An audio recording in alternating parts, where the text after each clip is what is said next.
Welcome students, welcome to my YouTube channel biology by professor Amit Kumar. आज हम लोग क्या देखेंगे? आज हम लोग देखेंगे क्रेब साइकिल के बारे में। आज हम लोग डिटेल में स्टडी करेंगे क्रेब साइकिल को। और ये जो क्रेब साइकिल है ये भी CSIR net examination point of view से मोस्ट इंपॉर्टेंट टॉपिक के अंडर आता है। ठीक है, तो इससे प्रीवियस लेक्चर में हम लोगों ने क्या देखा था? इससे प्रीवियस लेक्चर में हम लोगों ने देखा था सेल्यूलर रेस्पिरेशन, जिसमें हम लोगों ने देखा था ग्लाइकोलाइसिस के बारे में हम लोगों ने कम्प्लीटली डिटेल में स्टडी किया था। उसके बाद ग्लाइकोलाइसिस को देखने के बाद फिर हम लोगों ने देखा था लिंक रिएक्शन के बारे में देखा था हम लोगों ने, उसको भी हम लोगों ने कम्प्लीटली डिटेल में स्टडी किया था।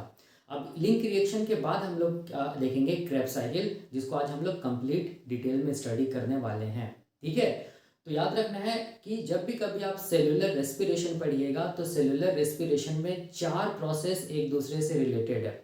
मतलब एक प्रोसेस दूसरे के बाद, दूसरे प्रोसेस तीसरे के बाद, तीसरा प्रोसेस चौथे के बाद आता है। ठीक है, और क्या बनता है? अल्टीमेटली हम लोग बोलेंगे ATP बनता है। और ये जो सेल्यूलर रेस्पिरेशन है उसमें सबसे पहला प्रोसेस क्या था? हम लोग बोलेंगे ग्लाइकोलाइसिस। दूसरा प्रोसेस क्या था? हम लोग बोलेंगे फॉर्मेशन ऑफ एसिटाइल कोएंजाइम या लिंक रिएक्शन। तीसरा प्रोसेस क्या होता है? हम लोग बोलेंगे क्रेब साइकिल, जो हम लोगों को स्टडी करना है। और चौथा जो प्रोसेस होता है उसको हम लोग बोलते हैं ऑक्सीडेटिव फॉस्फोराइलेशन, या हम लोग इसको बोल सकते हैं इलेक्ट्रॉन ट्रांसपोर्ट चेन या electron transport system.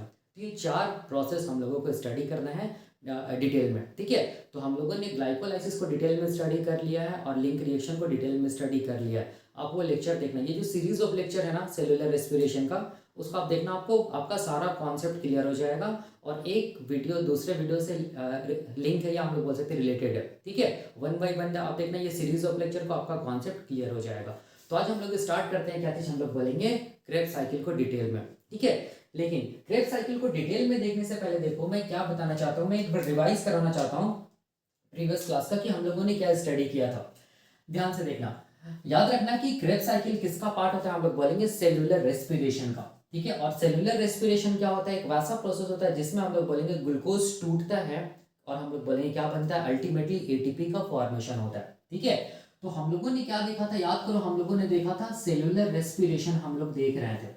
Cellular respiration में क्या होता है? याद करो, सेल्यूलर रेस्पिरेशन में हम लोग बोलेंगे ग्लूकोज मॉलिक्यूल टूटता है। ठीक है, ग्लूकोज मॉलिक्यूल टूटता है और क्या बनता है? अल्टीमेटली क्या बनता है? हम लोग बोलेंगे ATP बनता है। ठीक है, याद रखना है। तो ग्लूकोज मॉलिक्यूल, ग्लूकोज का फॉर्मूला क्या होता है? C6H12O6। ये ग्लूकोज जब टूटेगा और इससे क्या बनेगा? ATP बनेगा। यहां से लेके यहां तक होने के लिए हम लोगों को क्या होना पड़ेगा? हम लोग बोलेंगे 4 इवेंट्स या 4 स्टेप को फॉलो करना पड़ेगा। पहला जो स्टेप था वो क्या था? हम लोग बोलेंगे पहला जो स्टेप था वो क्या था? हम लोग बोलेंगे ग्लाइकोलाइसिस होना पड़ेगा। दूसरा स्टेप क्या था? हम लोग बोलेंगे लिंक रिएक्शन होना पड़ेगा, या फॉर्मेशन ऑफ एसिटाइल कोएंजाइम इसको बोलते हैं, जो मैंने बता दिया है। तीसरा स्टेप क्या था? हम लोग बोलेंगे क्रेब साइकिल होना पड़ेगा। ठीक है, और चौथा स्टेप क्या होना पड़ेगा? हम लोग बोलेंगे ऑक्सीडेटिव फॉस्फोराइलेशन, जिसमें हम लोग स्टडी करेंगे इलेक्ट्रॉन ट्रांसपोर्ट सिस्टम या इलेक्ट्रॉन ट्रांसपोर्ट चेन के बारे में स्टडी करेंगे। एक्चुअल में इलेक्ट्रॉन ट्रांसपोर्ट चेन या electron transport system is a part of oxidative phosphorylation. तभी जाके हम लोग बोलेंगे क्या होगा? तभी जाके हम लोग बोलेंगे एक ग्लूकोज टूटेगा और क्या बनेगा? हम लोग बोलेंगे ATP का फॉर्मेशन होगा। जिस प्रोसेस को हम लोग क्या बोलेंगे? जिस प्रोसेस को हम लोग बोलेंगे क्या चीज? सेल्यूलर रेस्पिरेशन बोलेंगे। ठीक है, तो ये हम लोगों को डिटेल में स्टडी करना। उसमें से देखो ध्यान से, उसमें से हम लोगों ने ग्लाइकोलाइसिस को कंप्लीटली स्टडी कर लिया है डिटेल में, और लिंक रिएक्शन को कंप्लीटली स्टडी कर लिया डिटेल में। आज हम लोग देखने वाले हैं क्रेब साइकिल को।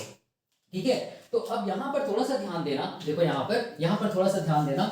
यहाँ पर एक्चुअल में हो क्या रहा है? देखो ध्यान से, एक्चुअल में ये हो रहा है कि अगर हम लोग बात करेंगे ग्लाइकोलाइसिस का, तो ग्लाइकोलाइसिस में क्या हुआ था? याद करो, ग्लाइकोलाइसिस में हम लोग बोलेंगे एक मॉलिक्यूल ऑफ ग्लूकोज टूटा था और क्या बना था? हम लोग बोलेंगे 2 मॉलिक्यूल्स ऑफ पायरुविक एसिड बना था। ये हम लोगों ने देखा है। ठीक है, और ये जो ग्लाइकोलाइसिस का जो फेनोमेनन हो रहा था ना, ये ग्लाइकोलाइसिस का जो फेनोमेनन हो रहा था ना, वो कहाँ हो रहा था? हम लोग बोलेंगे वो सेल के साइटोसोल में हो रहा था। याद रखना है। ठीक है, क्यों सेल के साइटोसोल में हो रहा था? क्योंकि ग्लाइकोलाइसिस को कराने के लिए एक मॉलिक्यूल ऑफ ग्लूकोज को 2 मॉलिक्यूल्स ऑफ पायरुविक एसिड में तोड़ने के लिए जितना भी एंजाइम्स था ना, सारा का सारा एंजाइम्स कहां प्रेजेंट था? हम लोग बोलेंगे सेल के साइटोसोल में प्रेजेंट था। यही कारण है कि ग्लाइकोलाइसिस को हम लोग क्या बोलते हैं? साइटोसोलिक रेस्पिरेशन बोलते हैं। क्यों? क्योंकि यहाँ ये हो कहाँ रहा है? हम लोग बोलेंगे सेल के साइटोप्लाज्म में, और ग्लाइकोलाइसिस किसका पार्ट होता है? हम लोग बोलेंगे सेल्यूलर रेस्पिरेशन का। इसीलिए इसको हम लोग क्या बोलते हैं? साइटोसोलिक या साइटोप्लाज्मिक रेस्पिरेशन के नाम से भी जानते हैं। ठीक है, याद रखना है। तो ये मान लो ये क्या चीज हम लोग, ये मैं क्या बना रहा हूँ, ये देखो ये सेल है मान लो, ठीक है। अगर ये सेल है तो ये वाला पोर्शन क्या होगा, ये मान लो सेल है, तो ये वाला पोर्शन क्या होगा, सेल का साइटोसोल या साइटोप्लाज्म होगा, जहां पर क्या हो रहा है, हम लोग बोलेंगे ग्लाइकोलाइसिस हो रहा है, ठीक है। तो ग्लाइकोलाइसिस में क्या हुआ था, एक मॉलिक्यूल ऑफ ग्लूकोज टूटा था और दो मॉलिक्यूल्स ऑफ पायरुविक एसिड क्या हुआ था, बना था, ठीक है। याद रखना इस चीज को। अब देखो ध्यान से, ग्लाइकोलाइसिस होने के लिए हम लोग बोलेंगे सेल क्या क्या था, हम लोग बोलेंगे 2 एटीपी लगाया था, ये मैंने बताया था। ग्लाइकोलाइसिस के टाइम पे हम लोग बोलेंगे कितना एटीपी बनता है, हम लोग बोलेंगे 4 एटीपी बनता है। तो नेट गेन कितना एटीपी का हुआ, हम लोग बोलेंगे नेट गेन कितना एटीपी का हुआ, 2 एटीपी सेल लगाया और 4 एटीपी बना, तो नेट गेन कितना होगा एटीपी का, हम लोग बोलेंगे 4 - 2 इज इक्वल टू, हम लोग बोलेंगे 2 एटीपी का। याद रखना है ग्लाइकोलाइसिस के टाइम पे क्या होता है, नेट गेन होता है, ठीक है। तो अगर क्वेश्चन पूछेगा कि नेट गेन या नेट एटीपी कितना बनता है ग्लाइकोलाइसिस में, तो हम लोग क्या बोलेंगे, हम लोग बोलेंगे 2 एटीपी का, 2 एटीपी बनता है। याद रखना है नेट गेन, ठीक है, कितना एटीपी का हुआ, 2 एटीपी का, या नेट एटीपी कितना बना, हम लोग बोलेंगे 4 - 2 इज इक्वल टू 2 एटीपी। अगर क्वेश्चन पूछे कि ग्लाइकोलाइसिस के टाइम पे कितना ग्रॉस एटीपी बनता है, ठीक है, ग्रॉस एटीपी कितना बनेगा, तो हम लोग बोलेंगे जो भी ग्लाइकोलाइसिस के टाइम पे जो एटीपी बन रहा है ना, ठीक है, उसी को बोलते हैं ग्रॉस एटीपी। तो कितना बनेगा, हम लोग बोलेंगे कितना एटीपी बनेगा, 4 एटीपी बनेगा। नेट एटीपी कितना होगा, 4 - 2 इज इक्वल टू 2 एटीपी होगा, याद रखना है। और एटीपी कहां कहां बनता था, तो मैंने बताया था स्टेप नंबर 7 देखना और स्टेप नंबर 10 देखना, वहां पर क्या होगा, हम लोग बोलेंगे 4 एटीपी बनेगा ग्लाइकोलाइसिस का। और हम लोग बोलेंगे स्टेप नंबर 1 और स्टेप नंबर 3 देखना, उसमें ग्लाइकोलाइसिस का, उसमें हम लोग बोलेंगे सेल 2 एटीपी लगाया है, ठीक है। तो अब यहां पर देखो, इसके साथ साथ हम लोग बोलेंगे कि ग्लाइकोलाइसिस के टाइम पे 2 अनस्टेबल मॉलिक्यूल भी बनता है, याद रखना है, जिसको हम लोग क्या बोलते हैं, जिसको हम लोग बोलते हैं रिड्यूस NaDH2, ठीक है। ये क्या चीज है, हम लोग बोलेंगे रिड्यूस NaDH2, क्या चीज है, हम लोग बोलेंगे अनस्टेबल मॉलिक्यूल है, याद रखना है। जब भी कभी टर्म आएगा रिड्यूस्ड, ठीक, याद रखना, तो रिड्यूस का मतलब ही हो गया क्या चीज है, इसके पास क्या हम लोग बोलेंगे इलेक्ट्रॉन्स है, किसके पास, हम लोग बोलेंगे ये नेट जो है, ठीक है। और ये जो H2 देख रहे हो, वही H2 हम लोग बोलेंगे क्या चीज है, इलेक्ट्रॉन्स के फॉर्म में, इसीलिए इसको क्या बोल रहे हैं, हम लोग बोलेंगे रिड्यूस NaDH2 बोल रहे हैं। इसका मतलब इसके पास इलेक्ट्रॉन्स है और ये अनस्टेबल मॉलिक्यूल है, ठीक है। तो ये अनस्टेबल मॉलिक्यूल है, तो ये अपने इलेक्ट्रॉन्स को कहां देगा, हम लोग बोलेंगे इलेक्ट्रॉन ट्रांसपोर्ट चेन में देगा, ठीक है। जहां जहां टर्म आएगा रिड्यूस NaDH2 या रिड्यूस NaDH भी हम लोग इसको लिख सकते हैं, याद रखना है रिड्यूस NaDH या रिड्यूस NaDH2, जहां जहां टर्म आएगा, जहां भी रिड्यूस वर्ड आएगा, याद रखना वो अनस्टेबल मॉलिक्यूल, उसके पास क्या इलेक्ट्रॉन्स है, ठीक है। चाहे रिड्यूस FADH2 है, याद रखना रिड्यूस जहां टर्म आएगा वहां पर याद रखना है उस मॉलिक्यूल के पास वो मॉलिक्यूल अनस्टेबल है और उसके पास क्या हम लोग बोलेंगे इलेक्ट्रॉन्स है, वो अपने इलेक्ट्रॉन्स को कहां देगा, ये क्या बोलते हैं इलेक्ट्रॉन ट्रांसपोर्ट चेन में देगा, ठीक है। तो ये था ग्लाइकोलाइसिस का थोड़ा बहुत ओवरव्यू, ठीक है, जो मैंने यहाँ पर बताया, मैंने ये रिवाइज कराया। अब देखो, तो अब यहाँ पर देखना है कि ग्लाइकोलाइसिस के टाइम पे नेट गेन 2 एटीपी का हुआ और 2 अनस्टेबल मॉलिक्यूल बना, जिसको बोलते हैं रिड्यूस NaDH2, ठीक है। अब यहां पर देखना ध्यान से, यहां पर हम लोग बोलेंगे ये ग्लूकोज मॉलिक्यूल कितना कार्बन का था, 6 कार्बन का था। पायरुविक एसिड कितना कार्बन का होता है, हम लोग बोलेंगे 3 कार्बन का होता है, ठीक है। तो 6 कार्बन से क्या बना, हम लोग बोलेंगे 3 कार्बन का 2 मॉलिक्यूल बना, ठीक है। तो यहां पर देखो ध्यान से, कहीं पर भी ग्लाइकोलाइसिस के स्टेप में कोई भी कार्बन डाइऑक्साइड बाहर नहीं निकला है, ठीक है। तो कोई भी जब कार्बन डाइऑक्साइड बाहर नहीं निकलता है, तो वैसे ऑक्सीडेशन को हम लोग क्या बोलते हैं, पार्शियल ऑक्सीडेशन, पार्शियल ऑक्सीडेशन बोलते हैं, याद रखना है। मैंने ये भी बताया था पार्शियल ऑक्सीडेशन क्या होता है, इनकम्प्लीट ऑक्सीडेशन क्या होता है और कंप्लीट ऑक्सीडेशन क्या होता है। पार्शियल ऑक्सीडेशन याद रखना वैसा ऑक्सीडेशन होता है जिसमें हम लोग बोलेंगे कोई भी कार्बन जो कोई भी मतलब ये जो ऑर्गेनिक कंपाउंड है उससे कोई भी कार्बन हम लोग बोलेंगे कार्बन डाइऑक्साइड के फॉर्म में बाहर नहीं निकला है, ठीक है। देख सकते हैं यहाँ, जैसे फॉर एग्जांपल यहाँ पर देखो ग्लूकोज में 6 कार्बन है ना, और पायरुविक एसिड 2 पायरुविक एसिड बना 3 कार्बन का, तो यहाँ पर 3 + 3 6 कार्बन, और ग्लूकोज कितना कार्बन का, 6 कार्बन का, मतलब यहाँ पर कोई भी कार्बन डाइऑक्साइड बाहर नहीं निकला है, मतलब ऐसा ऑक्सीडेशन को क्या बोलेंगे, पार्शियल ऑक्सीडेशन, ठीक है। अगर मान लो कि कोई कंपाउंड रहता, मान लो 4 कार्बन का कोई कंपाउंड रहता, ठीक है, इससे मान लो 2 कार्बन का एक नया कंपाउंड बनता और 2 कार्बन CO2 के फॉर्म में बाहर निकल जाता, तो इसको हम लोग बोलते हैं इनकम्प्लीट ऑक्सीडेशन। इसको हम लोग क्या बोलेंगे, इनकम्प्लीट ऑक्सीडेशन बोलेंगे। क्यों, क्योंकि यहाँ पर सारा का सारा कार्बन डाइऑक्साइड के फॉर्म में बाहर नहीं निकला है, कितना निकला है, 2 निकला है। फॉर एग्जांपल अगर मान लो 6 कार्बन का कंपाउंड रहता है, इससे मान लो 2 कार्बन डाइऑक्साइड का एक नया मॉलिक्यूल बना और इससे 4 कार्बन डाइऑक्साइड 2 कार्बन का नया मॉलिक्यूल बना और इससे 4 कार्बन डाइऑक्साइड चार हम लोग बोलेंगे कार्बन डाइऑक्साइड बाहर निकला, ठीक है। तो यहाँ पर देख सकते हैं कि सारा का सारा कार्बन तो यहाँ पर कार्बन डाइऑक्साइड के फॉर्म में बाहर नहीं निकला ना, तो इसको हम लोग क्या बोलेंगे, इनकम्प्लीट ऑक्सीडेशन, ठीक है। सिमिलरली अगर मान लो 3 कार्बन का कंपाउंड रहा है, यहाँ से 1 कार्बन डाइऑक्साइड बाहर निकला, यहाँ पर 2 कार्बन का कंपाउंड बना, तो ये भी क्या होगा, इनकम्प्लीट ऑक्सीडेशन। मतलब बताने का मतलब ये है कि सारा का सारा जो कार्बन है ना वो कार्बन डाइऑक्साइड के फॉर्म में बाहर नहीं निकल रहा है, तो ऐसे ऑक्सीडेशन को बोलते हैं इनकम्प्लीट ऑक्सीडेशन। ठीक है, याद रखना है। अब देखो ध्यान से, कंप्लीट ऑक्सीडेशन में क्या होगा, जैसे कि 6 कार्बन का कंपाउंड है, ठीक है, अगर ये सारा का सारा 6 कार्बन का जो कंपाउंड है ना, ये सारा का सारा कार्बन हम लोग बोलेंगे कार्बन डाइऑक्साइड के फॉर्म में बाहर निकल जाए। ठीक है, या इसको हम लोग ऐसे भी दिखा सकते हैं, जैसे कि ये देखो यहाँ पर देखो ये 6 कार्बन है ना, ये 6 कार्बन से हम लोग बोलेंगे सारा का सारा जो कार्बन है वो कार्बन डाइऑक्साइड के फॉर्म में बाहर निकल जाए और इधर कोई भी नया मॉलिक्यूल बने, तब इसको हम लोग बोलेंगे क्या चीज, कंप्लीट ऑक्सीडेशन।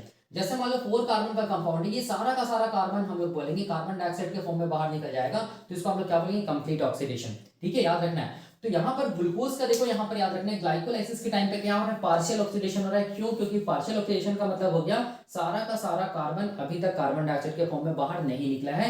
याद रखो, देखो यहाँ पर 6 कार्बन है, तो यहाँ पे 3 का कार्बन का क्या बना है, 2 नया मॉलिक्यूल बना है, जिसको हम लोग क्या बोल रहे हैं, पायरुविक एसिड। ठीक है, याद रखना इस चीज को। अब इसके बाद मैंने क्या बताया था, इसके बाद मैंने ये बताया था, ये सब जितना भी मैं बता रहा हूँ ये सब सारा का सारा मैंने बताया। आप देखना जो सीरीज ऑफ लेक्चर है ना ग्लाइकोलाइसिस का, उसको देखना, आपको सब कुछ समझ में आएगा। अब इसके बाद देखो क्या हुआ था, याद रखना, इसके बाद हम लोगों ने देखा था कि ये जो पायरुविक एसिड है ना, ये पायरुविक एसिड का फेट क्या हुआ था, तो पायरुविक एसिड का फेट ये हुआ था कि यहाँ पर देखो ये सेल के साइटोप्लाज्म में क्या रहेगा, हम लोग बोलेंगे सेल के साइटोप्लाज्म में ये मैं क्या बना रहा हूँ, ये मैं बना रहा हूँ माइटोकॉन्ड्रिया। ठीक है, ये मैं क्या बनाया, माइटोकॉन्ड्रिया। ये माइटोकॉन्ड्रिया का क्या चीज है, आउटर मेम्ब्रेन है।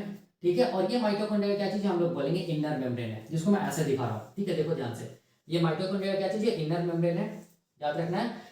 तो अब यहाँ पर देखो ध्यान से, यहाँ पर ये आउटर मेम्ब्रेन और इनर मेम्ब्रेन के बीच में हम लोग बोलेंगे स्पेस है, देखो ध्यान से। ठीक है, इसको हम लोग बोलते हैं इंटर मेम्ब्रेन स्पेस बोलेंगे, और इसको बोलेंगे क्या चीज, इनर मेम्ब्रेन ऑफ माइटोकॉन्ड्रिया। और ये वाला पोर्शन को क्या बोलेंगे, इसको बोलेंगे matrix of mitochondria, matrix of mitochondria, mitochondrial matrix. ठीक है, अब देखो ध्यान से, यहां पर क्या होता है, हम लोग बोलेंगे ये जो पायरुविक एसिड होता है ना, ये पायरुविक एसिड का फेट क्या होता है कि ये पायरुविक एसिड ऑक्सीजन के प्रेजेंस में, ये पायरुविक एसिड ऑक्सीजन के प्रेजेंस में कहां इंटर कर जाएगा, हम लोग बोलेंगे माइटोकॉन्ड्रिया के मैट्रिक्स में इंटर कर जाएगा। ठीक है, याद रखना है। तो एक मॉलिक्यूल ऑफ ग्लूकोज जब ऑक्सीडाइज करेगा, टूटेगा, तो कितना मॉलिक्यूल ऑफ पायरुविक एसिड बनेगा, 2 ही तो बनेगा ना। तो यहाँ पर कितना molecule of pyruvic acid inter करेगा, हम लोग बोलेंगे 2 ही पायरुविक एसिड तो इंटर करेगा ना, जब एक मॉलिक्यूल ऑफ ग्लूकोज का ऑक्सीडेशन होगा तब। याद रखना है, किसके प्रेजेंस में, ऑक्सीजन के प्रेजेंस में। तो कैसे करके इंटर होता है ये मैंने बताया है, आप देखना। ठीक है, जिसको हम लोग बोलते हैं mechanism of entry of pyruvic acid into the matrix of the mitochondria. अब जैसे ही pyruvic acid matrix of the mitochondria में पहुंचेगा, तो ये पायरुविक एसिड याद रखना, यहाँ पर हम लोग बोलेंगे एक नया मॉलिक्यूल में चेंज हो जाएगा। इसको हम लोग क्या बोलेंगे, इसको हम लोग बोलेंगे एसिटाइल कोएंजाइम। ये भी पायरुविक एसिड हम लोग बोलेंगे एक नया मॉलिक्यूल में चेंज हो जाएगा, जिसको हम लोग क्या बोलेंगे, एसिटाइल कोएंजाइम। ठीक है, और ये केमिकल रिएक्शन को कराने के लिए, ये केमिकल रिएक्शन को कराने के लिए मैट्रिक्स ऑफ द माइटोकॉन्ड्रिया में हम लोग बोलेंगे एंजाइम का कॉम्प्लेक्स प्रेजेंट होता है, वो एंजाइम के कॉम्प्लेक्स को बोलते हैं pyruvic acid dehydrogenase enzyme complex. और ये pyruvic acid dehydrogenase enzyme complex याद रखिए, ये 3 एंजाइम का बना होता है, E1, E2 और E3 एंजाइम। कैसे करके पायरुविक एसिड को एसिटाइल कोएंजाइम में चेंज कर रहा है, ये मैकेनिज्म मैंने बताया, आप देखना। ठीक है, अब यहाँ पर देखो ध्यान से, पायरुविक एसिड कितना कार्बन का था, 3 कार्बन का था ना, ये भी 3 कार्बन का था ना। एसिटाइल कोएंजाइम कितना कार्बन का कंपाउंड है, हम लोग बोलेंगे 2 कार्बन का कंपाउंड है। इसका मतलब यहाँ पर क्या हुआ, हम लोग बोलेंगे, यहाँ पर क्या हुआ, हम लोग बोलेंगे, यहाँ पर क्या हुआ, एक कार्बन 3 कार्बन है, 3 कार्बन से कितना कार्बन बना, 2 कार्बन बना, मतलब एक कार्बन किस फॉर्म में बाहर निकला है, CO2 के फॉर्म में बाहर निकला है। यहाँ पर भी सेम वही होगा। ठीक है, इसका मतलब याद रखना है, ये जो रिएक्शन है ना, इस रिएक्शन को हम लोग क्या बोलते हैं, इस रिएक्शन को हम लोग बोलते हैं क्या चीज, लिंक रिएक्शन बोलते हैं, जो कहां होता है, मैट्रिक्स ऑफ द माइटोकॉन्ड्रिया में होता है। किसके प्रेजेंस में होता है, तो हम लोग बोलेंगे pyruvic acid dehydrogenase enzyme complex के प्रेजेंस में होता है। ठीक है, तो यहाँ पर कार्बन डाइऑक्साइड तो निकल ही रहा है, कार्बन डाइऑक्साइड निकल रहा है, इसीलिए इसको हम लोग क्या बोलते हैं, डी कार्बोक्सिलेशन, यहाँ पर टर्म हम लोग देंगे, क्योंकि कार्बन डाइऑक्साइड बाहर निकल रहा है ना लिंक रिएक्शन में, तो हम लोग टर्म क्या देंगे, डी कार्बोक्सिलेशन बोलेंगे। ठीक है, याद रखना। ठीक है, पहले कार्बन डाइऑक्साइड निकलेगा, उसके बाद क्या होगा, हम लोग बोलेंगे पायरुविक एसिड का ऑक्सीडेशन होगा, और उससे क्या निकलेगा, फिर से अनस्टेबल मॉलिक्यूल निकलेगा, जिसको हम लोग क्या बोलेंगे, रिड्यूस NaDH2। तो यहां से भी एक रिड्यूस NaDH2 निकलेगा, और ये वाला से भी क्या होगा, हम लोग बोलेंगे एक रिड्यूस NaDH2 निकलेगा। तो टोटल हम लोग बोलेंगे लिंक रिएक्शन के टाइम पे कितना रिड्यूस NaDH2 निकलेगा, तो हम लोग क्या बोलेंगे, हम लोग बोलेंगे 2 रिड्यूस NaDH2 निकलेगा लिंक रिएक्शन के टाइम पे, याद रखना है। और कितना कार्बन डाइऑक्साइड निकलेगा, तो हम लोग बोलेंगे 2 कार्बन डाइऑक्साइड निकलेगा, किसके टाइम पे, हम लोग बोलेंगे लिंक रिएक्शन के टाइम पे, जब एक मॉलिक्यूल ऑफ ग्लूकोज का ऑक्सीडेशन होगा तब। ठीक है, याद रखना है, क्योंकि एक मॉलिक्यूल ऑफ ग्लूकोज का ऑक्सीडेशन होगा तो 2 मॉलिक्यूल्स ऑफ पायरुविक एसिड बनेगा, तो एक तो एक टाइम पे कितना हम लोग बोलेंगे 2 मॉलिक्यूल ऑफ पायरुविक एसिड ही तो इंटर करेगा ना, और 2 मॉलिक्यूल ऑफ पायरुविक एसिड से 2 एसिटाइल कोएंजाइम, 2 एसिटाइल कोएंजाइम बनेगा तो 2 कार्बन डाइऑक्साइड बाहर निकलेगा, 2 रिड्यूस NADH2 बाहर निकलेगा। तो लिंक रिएक्शन के टाइम पे याद रखना है कोई भी एटीपी नहीं बनता है, दो कार्बन डाइऑक्साइड बाहर निकलता है और 2 अनस्टेबल मॉलिक्यूल बाहर निकलता है जिसको बोलते हैं 2 रिड्यूस NADH2। ठीक है, याद रखना है इस चीज को, क्योंकि यहाँ पर हम लोग बोलेंगे पायरुविक एसिड का भी ऑक्सीडेशन हो रहा है। ठीक है, इसीलिए इसको हम लोग क्या बोलते हैं, इसीलिए इसको हम लोग बोलते हैं ऑक्सीडेटिव डीकार्बोक्सिलेशन रिएक्शन भी बोलते हैं, लिंक रिएक्शन को। ठीक है, जहां जहां याद रखना, जहां जहां रिड्यूस NADH2 निकलेगा ना, जहां जहां रिड्यूस NADH2 निकलेगा वहां वहां एंजाइम लगेगा डिहाइड्रोजिनेज, ये भी मैंने बताया, इसका भी कॉन्सेप्ट मैंने बताया है। और वहां वहां उस स्टेप को क्या बोलेंगे, हम लोग बोलेंगे ऑक्सीडेशन स्टेप बोलेंगे। ठीक है, देखो यहाँ पर रिड्यूस NADH2 निकल रहा है ना, रिड्यूस NADH2 निकल रहा है और एंजाइम क्या लग रहा है, एंजाइम लग रहा है हम लोग बोलेंगे डिहाइड्रोजिनेज लग रहा है। आप देख सकते हैं ना क्या लग रहा है, देखो pyruvic acid dehydrogenase enzyme complex, तो डिहाइड्रोजिनेज एंजाइम लग रहा है ना। डिहाइड्रोजिनेज एंजाइम क्या करेगा, डी का मतलब होता है डिलीट, ठीक है, और हाइड्रोजिनेज का मतलब हो गया हाइड्रोजन, मतलब हाइड्रोजन को डिलीट करना मतलब हाइड्रोजन को रिमूव करना। और रिमूवल ऑफ हाइड्रोजन क्या होता है, अगर हम लोग ऑक्सीडेशन का डेफिनेशन देखेंगे on the basis of hydrogen, तो हम लोग क्या बोलेंगे, removal of hydrogen is known as, हम लोग बोलेंगे ऑक्सीडेशन। ठीक है, याद रखना है। तो यहाँ पर इस स्टेप को हम लोग क्या बोलेंगे, ऑक्सीडेटिव डीकार्बोक्सिलेशन स्टेप भी बोल सकते हैं, या लिंक रिएक्शन भी बोल सकते हैं, या गेटवे रिएक्शन भी बोलते हैं। क्यों गेटवे रिएक्शन बोलते हैं ये भी मैंने बताया है। ठीक है, इसको हम लोग क्या बोलते हैं, इसको हम लोग बोलते हैं गेटवे रिएक्शन भी हम लोग बोलते हैं। ठीक है, लिंक रिएक्शन क्यों बोलते हैं, क्योंकि ये जो रिएक्शन होता है ना वो ग्लाइकोलाइसिस को लिंक करता है क्रेब्स साइकिल के साथ। ठीक है ना, अब देखो ध्यान से यहाँ पर समझना है, अब यहाँ पर देखो एक एसिटाइल कोएंजाइम से, ठीक है याद रखना, एक एसिटाइल कोएंजाइम से हम लोग बोलेंगे एक क्रेब्स साइकिल चलेगा, देख सकते हैं यहाँ पर। ठीक है, और दूसरा एसिटाइल कोएंजाइम से कितना हम लोग बोलेंगे, दूसरा यहाँ पर क्रेब्स साइकिल चलेगा। तो हम लोग क्या बोल सकते हैं कि जब एक मॉलिक्यूल ऑफ ग्लूकोज जब टूटता है तो 2 पायरुविक एसिड बनता है, 2 पायरुविक एसिड माइटोकॉन्ड्रिया के मैट्रिक्स में इंटर करता है, 2 एसिटाइल कोएंजाइम बनता है और 2 क्रेब्स साइकिल चलता है। ठीक है, याद रखना इस चीज को। अगर एक मॉलिक्यूल ऑफ ग्लूकोज का ऑक्सीडेशन होगा या ग्लाइकोलाइसिस होगा तब, अगर 2 मॉलिक्यूल ऑफ ग्लूकोज रहता तो क्या होता, हम लोग बोलेंगे यहाँ पर कितना क्रेब्स साइकिल चलता, 4। ठीक है, याद रखना है। अब देखो यहाँ पर यही हम लोगों को स्टडी करना है क्रेब्स साइकिल। ठीक है, तो क्रेब्स साइकिल के टाइम पे देखो ध्यान से, क्रेब्स साइकिल के टाइम पे याद रखना है हम लोग बोलेंगे यहाँ पर क्या होगा, यहाँ पर हम लोग बोलेंगे कुछ अनस्टेबल मॉलिक्यूल बनेगा, और वो अनस्टेबल मॉलिक्यूल को हम लोग क्या बोलेंगे, रिड्यूस NADH2 भी बोलेंगे। वो अनस्टेबल मॉलिक्यूल को हम लोग क्या बोलेंगे, रिड्यूस FADH2 भी बोलेंगे। यहाँ पर क्या बनता है, हम लोग बोलेंगे GTP या ATP भी बनता है। ठीक है, GTP is equivalent to ATP। यहाँ पर क्या निकलता है, हम लोग बोलेंगे कार्बन डाइऑक्साइड भी बाहर निकलता है। ठीक है, याद रखना है। उसके बाद ये क्रेब्स साइकिल से ये क्रेब्स साइकिल या ये क्रेब्स साइकिल, सबसे याद रखना है reduce NADH2, reduce FADH2, GTP molecule और कार्बन डाइऑक्साइड मॉलिक्यूल निकलेगा, बनेगा, याद रखना इस चीज को। ठीक है, अब कितना बनेगा ये मैं बताऊंगा अभी क्रेब्स साइकिल में डिटेल में। अब जितना भी ये सब जो रिड्यूस फॉर्म है ना, रिड्यूस NADH2 और ये जो FADH2 है ना, वो फिर इंटर कर जाता है, देखो ध्यान से, इलेक्ट्रॉन ट्रांसपोर्ट चेन में। ठीक है, तो यहाँ पर इलेक्ट्रॉन ट्रांसपोर्ट चेन का जो कंपोनेंट होता है ना, components of electron transport chain, वो प्रेजेंट होता है कहाँ, हम लोग बोलेंगे इनर माइटोकॉन्ड्रियल मेम्ब्रेन में। किस फॉर्म में प्रेजेंट होता है, हम लोग बोलेंगे कॉम्प्लेक्स 1, कॉम्प्लेक्स 2, कॉम्प्लेक्स 3 और कॉम्प्लेक्स 4 के फॉर्म में प्रेजेंट होता है। इस चीज को दिमाग में रखना।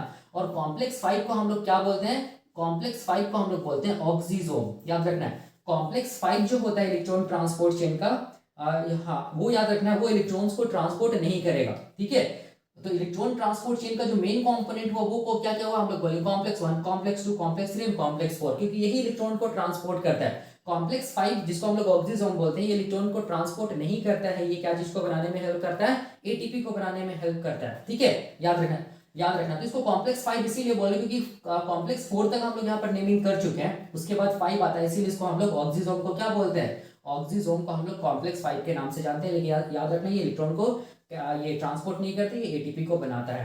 तो ये जितना भी रिड्यूस NADH2 FADH2 है ना, ये कहाँ इंटर कर जाएगा, हम लोग बोलेंगे इंटर कर जाएगा इलेक्ट्रॉन ट्रांसपोर्ट सिस्टम में या इलेक्ट्रॉन ट्रांसपोर्ट चेन में। ठीक है, जैसे ही अपने इलेक्ट्रॉन्स को देगा कौन, रिड्यूस NADH2 और FADH2, किसको, कंपोनेंट्स ऑफ ETS को। तो यहाँ पर जो कॉम्प्लेक्स 5 जो होता है ना, वो क्या करेगा, हम लोग बोलेंगे एटीपी का सिंथेसिस करेगा। कहाँ पर, हम लोग बोलेंगे इन the matrix of the mitochondria, और इसी प्रोसेस को हम लोग बोलेंगे ऑक्सीडेटिव फॉस्फोराइलेशन। ठीक है, मैं बताऊंगा इसको डिटेल में बताऊंगा।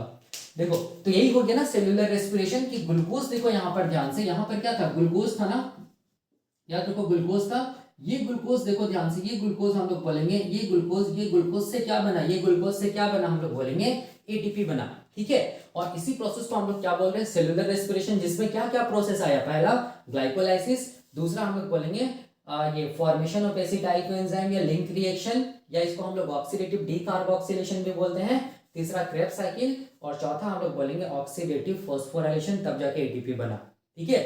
तो अब हम लोगों को क्या देखना है, ये ग्लाइकोलाइसिस और मैंने क्या बता दिया है, ये लिंक रिएक्शन, ये मैंने बता दिया है। अब हम लोगों को देखना है क्रेब्स साइकिल के बारे में, तो अब हम लोग क्रेब्स साइकिल को डिटेल में देखेंगे, ठीक है। याद रखना है, और एक चीज इस डायग्राम से हम लोग को ये क्लियर होता है कि क्रेब्स साइकिल कहाँ चलेगा, हम लोग बोलेंगे मैट्रिक्स ऑफ द माइटोकॉन्ड्रिया में।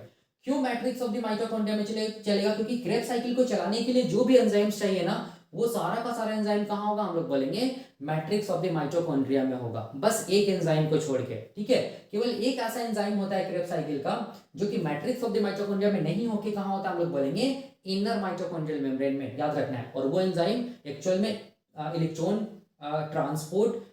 इलेक्ट्रॉन को ट्रांसपोर्ट करने वाला क्या हम लोग बोलेंगे, प्रोटीन है, जिसको कॉम्प्लेक्स 2 के नाम से भी जानते हैं, वो मैं बताऊंगा, ठीक है। इस चीज को दिमाग में रखना, ठीक है।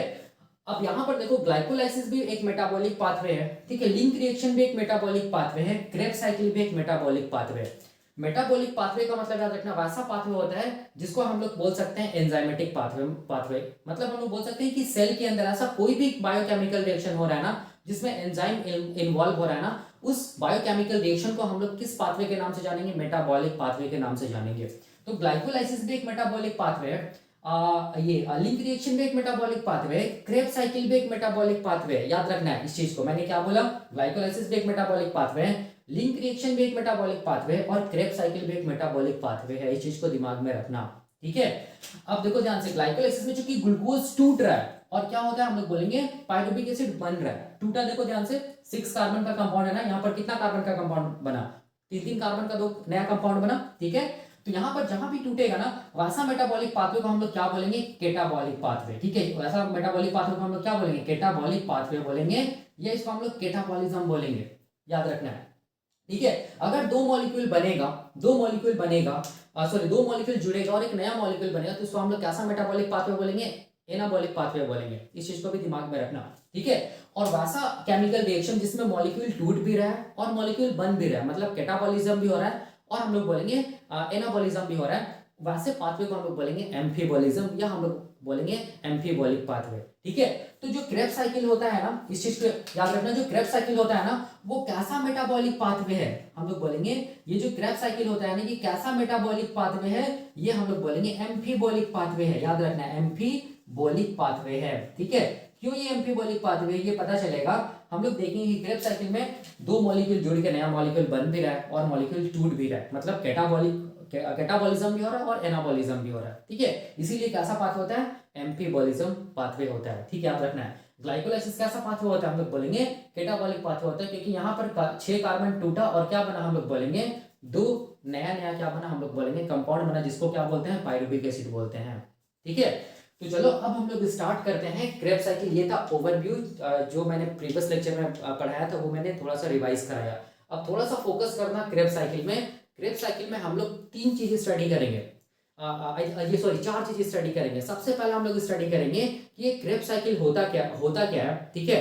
क्रेब्स साइकिल क्यों हम लोग स्टडी करते हैं, क्रेब्स साइकिल कहाँ पर होता है, क्रेब्स साइकिल कैसे होता है, ये सब हम लोग स्टडी करेंगे फर्स्ट। उसके बाद हम लोग देखेंगे कि बायोकेमिस्ट्री देखेंगे क्रेब्स साइकिल का, कि क्या क्या केमिकल रिएक्शंस हो रहा है क्रेब्स साइकिल में, कितना सारा स्टेप्स है क्रेब्स साइकिल में, और क्या स्टेप्स का क्या क्या नाम है, वो सब हम लोग देखेंगे। उसके बाद फिर हम लोग देखेंगे कि क्रेब्स साइकिल का रेगुलेशन कैसे करके होता है, ठीक है, वो हम लोग देखेंगे। उसके बाद हम लोग देखेंगे कि क्रेब्स साइकिल से कैसे करके नया नया एमिनो एसिड्स का सिंथेसिस होता है, ये सब सारा का सारा हम लोग स्टडी करेंगे। तो हम लोग स्टार्ट करते हैं अभी कि क्रेब्स साइकिल क्या होता है, क्रेब्स साइकिल क्यों ये सेल के अंदर चलता है, क्रेब्स साइकिल कहाँ पर होता है, क्रेब्स साइकिल कैसे करके चलता है, ये सब सारा का सारा अभी हम लोग देखने वाले हैं। तो मैं यहाँ पर मिटा के मैं बताने जा रहा हूँ क्रेब्स साइकिल को डिटेल में, ठीक है। तो देखो सबसे पहला चीज यहाँ पर कि ये क्रेब्स साइकिल होता क्या है, तो देखो वही मैंने लिखा है कि क्रेब्स साइकिल क्या होता है, हम लोग बोलेंगे क्रेब्स साइकिल एक सेंट्रल मेटाबॉलिक पाथवे होता है, या हम लोग इसको बोल सकते हैं ये एक एंजाइमेटिक पाथवे होता है, जो कि कहाँ चलता है, हम लोग बोलेंगे जो कि चलता है, हम लोग बोलेंगे माइटोकॉन्ड्रिया के मैट्रिक्स के अंदर in case of eukaryotic cell,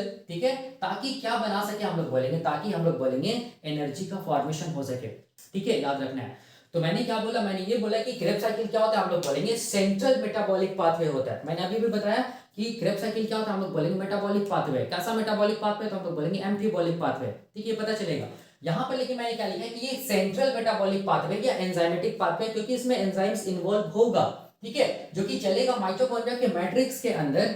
याद रखना इन केस ऑफ यूकैरियोटिक सेल्स, क्यों ये माइटोकॉन्ड्रिया के मैट्रिक्स के अंदर चलेगा, ताकि हम लोग बोलेंगे क्या क्या चीज बन सके, हम लोग बोलेंगे एनर्जी बन सके सेल के अंदर, या हम लोग बोलेंगे एटीपी बन सके सेल के अंदर। ठीक, याद रखना है। तो ऐसा हम लोग बोलेंगे सेंट्रल मेटाबॉलिक पाथवे को हम लोग क्या बोलते हैं, क्रेब्स साइकिल के नाम से जानते हैं। क्यों, क्योंकि ये जो क्रेब्स साइकिल है ना, इसको डिस्कवर करने वाला साइंटिस्ट जो था उसका नाम क्या था, क्रेब था, इसीलिए साइकिल को हम लोग क्या बोलते हैं, क्रेब्स साइकिल के नाम से जानते हैं। ठीक है, तो वही मैंने यहाँ पर लिखा है। अब यहाँ पर देखो ध्यान से, यहाँ पर एक चीज समझने का है कि यहाँ पर हम लोग क्या बोल रहे हैं, सेंट्रल मेटाबॉलिक पाथवे। इसका क्या मतलब हुआ, सेंट्रल मेटाबॉलिक पाथवे। देखो यहीं पर, यहाँ पर मैं बोल रहा हूं ना, ये क्या चीज है, सेंट्रल मेटाबॉलिक पाथवे। याद रखना है, अगर क्वेश्चन कोई पूछेगा कि सेल के अंदर जो मेटाबॉलिक पाथवे चलता है उसमें से सेंट्रल मेटाबॉलिक पाथवे कौन होता है, क्या ग्लाइकोलाइसिस होता है, क्या लिंक रिएक्शन होता है, क्या क्रेब्स साइकिल होता है, तो याद रखना आंसर क्या होगा, हम लोग बोलेंगे सेंट्रल मेटाबॉलिक पाथवे जो है वो कौन सा पाथवे होता है, हम लोग बोलेंगे वो होता है क्रेब्स साइकिल का पाथवे। इस चीज को याद रखना। अब क्वेश्चन आता है क्यों क्रेब्स साइकिल को हम लोग सेंट्रल मेटाबॉलिक पाथवे बोलते हैं। देखो सेंट्रल मेटाबॉलिक पाथवे इसीलिए बोलते हैं ना, क्योंकि क्रेब्स साइकिल से हम लोग बोलेंगे क्या होगा, क्रेब्स साइकिल से हम लोग बोलेंगे क्या चीज होगा, पहला तो हम लोग बोलेंगे क्या होगा, एनर्जी जनरेट होगा। ठीक है, पहला क्या होगा, हम लोग बोलेंगे एनर्जी जनरेट होगा। ठीक है, दूसरा हम लोग बोलेंगे यही क्रेब्स साइकिल से क्या होगा, हम लोग बोलेंगे यही क्रेब्स साइकिल से हम लोग बोलेंगे फैटी एसिड का भी सिंथेसिस होगा, फैटी एसिड सिंथेसिस। ठीक है, याद रखना इस चीज को। तीसरा क्या होगा, तो हम लोग बोलेंगे यही क्रेब्स साइकिल से क्या होगा, हम लोग बोलेंगे एमिनो एसिड्स भी सिंथेसिस होगा। एमिनो एसिड्स क्या चीज, हम लोग बोलेंगे सिंथेसिस। चौथा क्या होगा, तो हम लोग बोलेंगे यही क्रेब्स साइकिल से क्या होगा, हम लोग बोलेंगे प्यूरिन का भी सिंथेसिस होगा, प्यूरिन सिंथेसिस। पांचवा हम लोग बोलेंगे यही क्रेब्स साइकिल से क्या चीज बनेगा, हम लोग बोलेंगे कार्बोहाइड्रेट्स का भी सिंथेसिस होता है। और हम लोग बोलेंगे छठा, हम लोग बोलेंगे यही क्रेब्स साइकिल से क्या होगा, तो हम लोग बोलेंगे जो पोरफायरिन रिंग होता है ना, पोरफायरिन रिंग जो होता है, पोरफायरिन सिंथेसिस, मतलब जो हीमोग्लोबिन के अंदर जो पोरफायरिन रिंग जो होता है, ठीक है, वो ये वाला जो रिंग होता है ना, देखो ध्यान से, ये वाला आप लोग पढ़े होंगे, ठीक है, ये वाला रिंग, ठीक है, इसको हम लोग बोलते हैं पोरफायरिन रिंग, ऐसे करके जो होता है। ठीक है, देखो ध्यान से, ऐसे करके ये जो रिंग है ना, ये जो रिंग है, ये इसी रिंग को हम लोग बोलते हैं पोरफायरिन रिंग। ये भी किसके थ्रू बनता है, हम लोग बोलेंगे क्रेब्स साइकिल के थ्रू बनता है। तो आप देख सकते हैं कि क्रेब्स साइकिल का काम केवल एटीपी को बनाना ही नहीं है, क्रेब्स साइकिल का काम हम लोग बोलेंगे फैटी एसिड को भी बनाना है, एमिनो एसिड्स को भी बनाना है, प्यूरिन को भी बनाना है, कार्बोहाइड्रेट्स को भी बनाना है, पोरफायरिन स्ट्रक्चर को भी बनाना है। इसीलिए हम लोग बोलेंगे कि क्रेब्स साइकिल क्या चीज होता है, हम लोग बोलेंगे इसको हम लोग क्या बोलते हैं, सेंट्रल क्या बोलते हैं, मेटाबॉलिक पाथवे बोलते हैं। याद रखना है, ठीक है, सेंट्रल मेटाबॉलिक पाथवे किसको बोलेंगे, क्रेब्स साइकिल को बोलेंगे। क्यों, क्योंकि क्रेब्स साइकिल केवल एनर्जी को ही जनरेट कराने में हेल्प नहीं करता है, क्रेब्स साइकिल से, क्रेब्स साइकिल का जो भी इंटरमीडिएट्स बनता है ना, या हम लोग बोलेंगे जो भी प्रोडक्ट्स बनता है ना केमिकल रिएक्शन के टाइम पे, वो प्रोडक्ट्स क्या बनाएगा, फैटी एसिड्स को भी बनाएगा, एमिनो एसिड्स को बनाएगा, प्यूरिन को भी बनाएगा, कार्बोहाइड्रेट्स तक को बना देता है। पोरफायरिन जो रिंग होता है ना, उसके लिए भी हम लोग बोलेंगे उसको भी बनाने में हेल्प करता है। ठीक है, इसीलिए क्रेब्स साइकिल को हम लोग क्या बोलते हैं, it is the central metabolic pathway of the cell. ठीक है, इसी से टर्म आया है सेंट्रल, याद रखना है इस चीज को। वही मैंने यहाँ पर लिखा है कि सेंट्रल मेटाबॉलिक पाथवे होता है। ठीक है, अब यहां पर देखो ध्यान से, यहां पर मैं ये बताना चाहता हूं कि जो क्रेब्स साइकिल होता है ना, ये क्रेब्स साइकिल का दूसरा नाम भी है। ठीक है, देखो ध्यान से, ये क्रेब्स साइकिल का क्या है, हम लोग बोलेंगे दूसरा नाम भी है। और इसका दूसरा नाम क्या हम लोग बोलेंगे, इसको हम लोग क्या बोलते हैं, सिट्रिक एसिड साइकिल भी बोलते हैं। ठीक है, क्रेब्स साइकिल को हम लोग किस नाम से जानते हैं, हम लोग बोलेंगे सिट्रिक एसिड साइकिल के नाम से भी जानते हैं, जिसका शॉर्ट फॉर्म क्या है, CAC है, याद रखना है। या इसको हम लोग सिट्रेट साइकिल भी बोलते हैं, CC जिसको बोल सकते हैं। ठीक है, तो मैंने यहाँ पर क्या बोला, मैंने यहाँ पर बोला कि क्रेब्स साइकिल का दूसरा भी नाम है जिसको हम लोग क्या बोलते हैं, सिट्रिक एसिड साइकिल भी बोलते हैं। ठीक है, क्यों बोलते हैं ये भी मैं बताऊंगा। या सिट्रिक एसिड को हम लोग अगर एसिड के फॉर्म में लिखे तो इसको हम लोग क्या बोलेंगे, इसको हम लोग बोलेंगे सिट्रेट साइकिल के नाम से भी जानते हैं। क्यों बोलते हैं ये मैं बताऊंगा अभी। ठीक है, उसके बाद क्रेब्स साइकिल का और दूसरा भी नाम है, सॉरी दूसरा नाम तो सिट्रिक एसिड है, और भी इसको दूसरे नाम से जाना जाता है, जिसको हम लोग बोलते हैं TCA साइकिल के नाम से भी जानते हैं। क्रेब्स साइकिल का और भी नाम है, देखो ध्यान से, TCA साइकिल। T का मतलब हो गया ट्राई, C का मतलब हो गया कार्बोक्सिलिक, और A का मतलब हो गया एसिड। मतलब हम लोग बोलेंगे क्रेब्स साइकिल को हम लोग ट्राई कार्बोक्सिलिक एसिड साइकिल के नाम से जानते हैं, याद रखना है। क्यों इसको ट्राई कार्बोक्सिलिक एसिड साइकिल बोलते हैं ये अभी पता चलेगा, ठीक है, बहुत आसान है। तो हम लोग यहाँ पर क्या सीखे, हम लोग यहाँ पर दो चीज सीखे। पहला चीज क्या सीखे कि क्रेब्स साइकिल क्या होता है, हम लोग बोलेंगे पहला चीज हम लोग ये सीखे कि क्रेब्स साइकिल क्या होता है, एक सेंट्रल मेटाबॉलिक क्या होता है, हम लोग बोलेंगे सेंट्रल मेटाबॉलिक पाथवे होता है, ठीक है, जो कहां पर रन होता है, हम लोग बोलेंगे जो रन होता है कहां पर, मैंने अभी डायग्राम से बताया था कहां पर रन होता है, माइटोकॉन्ड्रिया के मैट्रिक्स में, ठीक है। ये मान लो माइटोकॉन्ड्रिया का आउटर मेम्ब्रेन है, ये माइटोकॉन्ड्रिया का इनर मेम्ब्रेन है, ये वाला माइटोकॉन्ड्रिया का मैट्रिक्स है, ठीक है। यहां पर क्या चलता है, हम लोग बोलेंगे क्रेब्स साइकिल चलता है, ठीक है, याद रखना है। इन case of eukaryotic cells Krebs cycle कहां चलेगा, मैट्रिक्स ऑफ द माइटोकॉन्ड्रिया में। लेकिन प्रोकैरियोटिक सेल्स होगा ना, प्रोकैरियोटिक सेल्स में कोई भी माइटोकॉन्ड्रिया नहीं होता है, सेल ऑर्गेनेल्स नहीं होता है, तो वहां पर जो साइटोसोल होता है ना, वहीं पर क्या चलेगा, क्रेब्स साइकिल चलेगा, किसमें, प्रोकैरियोटिक सेल्स के केस में, याद रखना है। लेकिन यहाँ पर मेन फोकस क्या है, हम लोगों को यूकैरियोटिक सेल्स के एस्पेक्ट में स्टडी करना है। तो क्रेब्स साइकिल कहां चल रहा है, हम लोग बोलेंगे मैट्रिक्स ऑफ द माइटोकॉन्ड्रिया में, मैट्रिक्स ऑफ द माइटोकॉन्ड्रिया में चल रहा है। क्यों चल रहा है मैंने बताया था, क्योंकि एंजाइम्स कहां प्रेजेंट होता है, मैट्रिक्स ऑफ द माइटोकॉन्ड्रिया में, केवल एक एंजाइम को छोड़ के, ठीक है, याद रखना है। अब देखो ध्यान से, ये जो क्रेब्स साइकिल होता है ना, ये क्रेब्स साइकिल क्यों चलता है, तो ताकि किस क्रेब्स साइकिल से क्या बन सके, हम लोग बोलेंगे अनस्टेबल मॉलिक्यूल्स बन सके। देखो ध्यान से, ये सब रिड्यूस NADH2, रिड्यूस FADH2, ये सब अनस्टेबल मॉलिक्यूल है, और ये अनस्टेबल मॉलिक्यूल अल्टीमेटली कहां इंटर कर सके, ये इंटर कर सके, हम लोग बोलेंगे कहां इंटर कर सके, इलेक्ट्रॉन ट्रांसपोर्ट चेन में या इलेक्ट्रॉन ट्रांसपोर्ट सिस्टम में, तब जाके क्या बन पाए, हम लोग बोलेंगे ATP का फॉर्मेशन हो पाए, ठीक है। तो इसका मतलब क्रेब्स साइकिल चलेगा तभी क्या बनेगा, हम लोग बोलेंगे ATP का सिंथेसिस होगा। इसीलिए क्रेब्स साइकिल का मैंने अभी बताया था ना, क्रेब्स साइकिल केवल ATP को बनाने में ही हेल्प नहीं करता है, ये क्रेब्स साइकिल और भी अदर मॉलिक्यूल्स को बनाने में भी हेल्प करता है। इसीलिए ये साइकिल या ये पाथवे क्या कैसा पाथवे है, सेंट्रल मेटाबॉलिक पाथवे के नाम से जाना जाता है, ठीक है, याद रखना इस चीज को, ठीक है। वही मैंने यहाँ पर लिखा है। दूसरा चीज मैंने यहाँ पर क्या बताया कि इसको सिट्रिक एसिड साइकिल के नाम से भी जानते हैं, सिट्रेट साइकिल के नाम से भी जानते हैं। तीसरा मैंने इसको ये बताया कि इसका और भी नाम है, जिसको बोलते हैं ट्राई कार्बोक्सिलिक एसिड साइकिल के नाम से भी जानते हैं, TCA साइकिल के नाम से भी जानते हैं। क्यों जानते हैं अभी मैं बताऊंगा, ठीक है। अब यहाँ पर देखो मैंने इसका लोकेशन लिखा है, लोकेशन एक्चुअल में कहाँ हो रहा है, तो क्रेब्स साइकिल कहाँ चलेगा, तो याद रखना है जितना भी यूकैरियोटिक सेल्स है, ठीक है, वो यूकैरियोटिक सेल्स एक्सेप्ट हम लोग बोलेंगे मैच्योर RBC, ठीक है, क्योंकि मैच्योर RBC के अंदर कोई भी माइटोकॉन्ड्रिया या कोई भी सेल ऑर्गेनल नहीं होता है, तो याद रखना है एक्सेप्ट यूकैरियोटिक या ममेलियन हम लोग बोल सकते हैं, जो RBC होता है ना, ठीक है, उसको छोड़ के हम लोग बोलेंगे जितना भी यूकैरियोटिक सेल्स है ना, सब में माइटोकॉन्ड्रिया मिलेगा, और सब में माइटोकॉन्ड्रिया के मैट्रिक्स में क्या क्या चलेगा, हम लोग बोलेंगे क्रेब्स साइकिल चलेगा, याद रखना है। लेकिन प्रोकैरियोटिक सेल्स में हम लोग बोलेंगे वैसा कोई भी सेल ऑर्गेनल होता नहीं है, तो वहां पर क्या होता है, सेल का साइटोसोल होता है, तो याद रखना सेल के साइटोसोल में हम लोग बोलेंगे क्रेब्स साइकिल चलेगा। किसमें, हम लोग बोलेंगे इन केस ऑफ प्रोकैरियोट्स, या हम लोग बोल सकते हैं बैक्टीरिया, ठीक है, इस चीज को दिमाग में रखना। अब एक चीज ये भी याद रखना है कि ये क्रेब्स साइकिल में कितना स्टेप्स होगा, तो हम लोग बोलेंगे टोटल 8 स्टेप्स होगा। और एक चीज ये भी दिमाग में रखना है कि जितना स्टेप्स होगा ना उतना एंजाइम लगेगा, या हम लोग बोलेंगे जितना एंजाइम लग रहा है ना उतना ही स्टेप्स होगा। फॉर एग्जांपल अगर 8 स्टेप्स है तो कितना एंजाइम लगेगा, 8 ही एंजाइम्स लगेगा। या हम लोग उसको ऐसे भी बोल सकते हैं कि अगर 8 एंजाइम्स लग रहा है तो इसका मतलब कितने स्टेप्स होगा, हम लोग बोलेंगे 8 स्टेप्स होगा, ठीक है। तो क्रेब्स साइकिल में टोटल कितने स्टेप्स होता है, हम लोग बोलेंगे 8 स्टेप्स हो रहा है। इसका मतलब हम लोग बोलेंगे कितने एंजाइम्स लगेगा, हम लोग बोलेंगे 8 ही तो एंजाइम लगेगा ना। ये हम लोग ग्लाइकोलाइसिस के टाइम पे भी देखे थे, ग्लाइकोलाइसिस में टोटल कितने स्टेप्स होता है, 10 स्टेप्स होता है, तो कितना एंजाइम लग रहा था, हम लोग बोलेंगे टोटल 10 एंजाइम्स लग रहे थे, ठीक है। इस चीज को दिमाग में रखना, मतलब जितना भी एंजाइम्स लगेगा उतने ही स्टेप्स होगा, या जितना स्टेप्स है उतने एंजाइम्स लगेगा, ठीक है। अब देखो ये यहाँ पर मैंने ये लिखा है कि ये मेटाबॉलिक पाथवे होता है, कैसा मेटाबॉलिक पाथवे होता है, तो हम लोग बोलेंगे एम्फीबॉलिक पाथवे होता है। एम्फीबॉलिक पाथवे क्यों होता है, ये अभी जब मैं इसका बायोकेमिस्ट्री बताऊंगा क्रेब्स साइकिल का, उस टाइम पे पता चलेगा, क्योंकि यहाँ पर बहुत सारा मॉलिक्यूल्स टूटता है और कुछ नया मॉलिक्यूल्स बनता है, मतलब कैटाबॉलिक और एनाबॉलिक दोनों मतलब यहाँ पर पाथवे चलता है, इसीलिए इसको हम लोग क्या बोलते हैं, एम्फीबॉलिक पाथवे के नाम से जानते हैं, याद रखना है किसको, क्रेब्स साइकिल को। अब ये पाथवे कैसा होता है, हम लोग बोलेंगे हाईली रेगुलेटेड होता है, रेगुलेटेड यहाँ पर होगा, हाईली रेगुलेटेड होगा, ठीक है, याद रखना है। हाईली रेगुलेटेड क्यों होता है ये मैं बताऊंगा, ठीक है, इस चीज को ये मैं बताऊंगा क्यों इसको हम लोग हाईली रेगुलेटेड पाथवे बोलते हैं। इस पाथवे में जो भी केमिकल रिएक्शन होगा ना वो रिवर्सिबल भी हो सकता है, इरिवर्सिबल भी हो सकता है, ठीक है, ये हम लोग देखेंगे पाथवे के टाइम पे। यहाँ पर जो सबस्ट्रेट मॉलिक्यूल, कौन कौन सबस्ट्रेट मॉलिक्यूल क्रेब्स साइकिल में इन्वॉल्व होगा, तो याद रखना है एसिटाइल कोएंजाइम, जो कि इंटर किया था कहाँ, हम लोग बोलेंगे मैट्रिक्स ऑफ द माइटोकॉन्ड्रिया में, याद करो, ठीक है, सॉरी, जो कि बना था कहाँ, हम लोग बोलेंगे मैट्रिक्स ऑफ द माइटोकॉन्ड्रिया में, किससे बना था, पायरुविक एसिड से बना था, लिंक रिएक्शन के टाइम पे, तो वो acetyl coenzyme matrix of the mitochondria में प्रेजेंट होगा, याद रखना है। वो एक सबस्ट्रेट रहता है, दूसरा क्या रहता है, हम लोग बोलेंगे ऑक्सालो एसिटिक एसिड, जो कि मैट्रिक्स ऑफ द माइटोकॉन्ड्रिया में प्रेजेंट होता है, ये दोनों ही सबस्ट्रेट मॉलिक्यूल रहता है, ठीक है, याद रखना इस चीज को भी।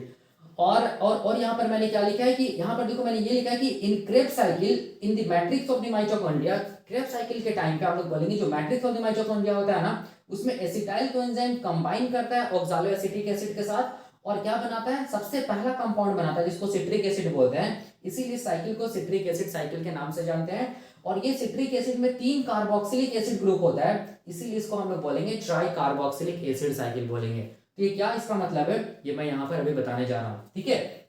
अब देखो सारा कुछ क्लियर होगा, याद रखना है। अब यहाँ पर देखो ध्यान से, सबसे पहला चीज ये चीज कि ये इस क्रेब्स साइकिल को हम लोग कैसे करके याद करें, क्या ट्रिक है, ठीक है। तो ट्रिक देखो याद रखना है, ट्रिक ये मैं लिख रहा हूं यहाँ पर, ये ट्रिक है, ठीक है। एक ट्रिक रखना याद ऐसे करके, CCI KSS FMO, ठीक है। मैंने क्या बोला, CCI KSS FMO, ठीक है। और देखो ध्यान से, I और K के ऊपर में एक प्राइम देना, ठीक है, K और S के ऊपर में एक प्राइम देना, ठीक है, और M और O के ऊपर में एक प्राइम देना। प्राइम का मतलब क्या है पता चलेगा, ठीक है। और यहाँ पर देखो S और S के बीच में एक एरो देना और S और F के नीचे में एक प्राइम देना। ये प्राइम का क्या मतलब, ये पता चलेगा, ट्रिक है, ठीक है। या तो इसको ऐसे याद रखो CCI KSS FMO, या तो इसको ऐसे याद रखो ऐसे करके CI KSS FMO, ठीक है, ये भी सही है। यहां से एक C को मैं हटा दिया, ठीक है, क्योंकि ओल्ड कॉन्सेप्ट अगर आप लोग ओल्ड बुक पढ़िएगा ना तो यहाँ पर सिट्रिक एसिड के बाद सिस एकोनिटिक एसिड बनता है, ठीक है। उसको आप लिख भी सकते हैं, नहीं भी लिख सकते हैं। तो यहाँ पर देखो ध्यान से CI KSS FMO ऐसे भी आप याद रख सकते हैं। तो यहाँ पर I और K के ऊपर में एक प्राइम, ठीक है, हाँ I और K के ऊपर में एक प्राइम, K और S के ऊपर में एक प्राइम, और देखो M और O के ऊपर में एक प्राइम देना, और S और S के बीच में एक एरो देना, ठीक है, और S और F के नीचे एक प्राइम देना, ठीक है। तो इसका क्या मतलब है ये मैं अभी बताने जा रहा हूँ। या तीसरा ट्रिक इसका क्या चाहिए, देखो ध्यान से कि इसके ये जो साइकिल है ना, इसी में ही इसका ट्रिक है, ठीक है। ये ट्रिक मैं साइकिल को बताता हूँ, उसके बाद साइकिल को पहले बता लेता हूँ, उसके बाद बताता हूँ ये ट्रिक, ठीक है। तो इस चीज को याद रखना। तो अब चलो हम लोग सबसे पहले ये वाला ट्रिक, किसी कोई भी ट्रिक से पढ़ो, ठीक है, चाहे ये ट्रिक से पढ़ो चाहे ये ट्रिक से पढ़ो, आंसर सेम आएगा, ठीक है। तो मैं इससे बता रहा हूँ, आप इससे भी कर सकते हैं। देखो ध्यान से, यही है ना CCI KSS FMO। तो सबसे पहले ऐसे लिख लो, देखो ध्यान से, यहाँ पर ये याद रखना मैट्रिक्स ऑफ द माइटोकॉन्ड्रिया, ये क्या चीज है, मैट्रिक्स ऑफ द माइटोकॉन्ड्रिया। तो मैं तो देखो मैं यहाँ पर क्या कर रहा हूँ, यहाँ पर मैं CCI KSS FMO, यही है ना, देखो ध्यान से CCI KSS FMO, यही है, देख सकते हैं CCI KSS FMO, ठीक है। आप ऐसे भी कर सकते हैं, इसके अकॉर्डिंग भी आप कर सकते हैं। इसके अकॉर्डिंग क्या है, CI KSS FMO। तो CI का में यहां पर क्या होगा, देखो ध्यान से CI KSS FMO ऐसे भी कर सकते हैं, कोई भी ट्रिक लगाओ, दोनों से आंसर सेम आएगा, ठीक है, याद रखना इस चीज को।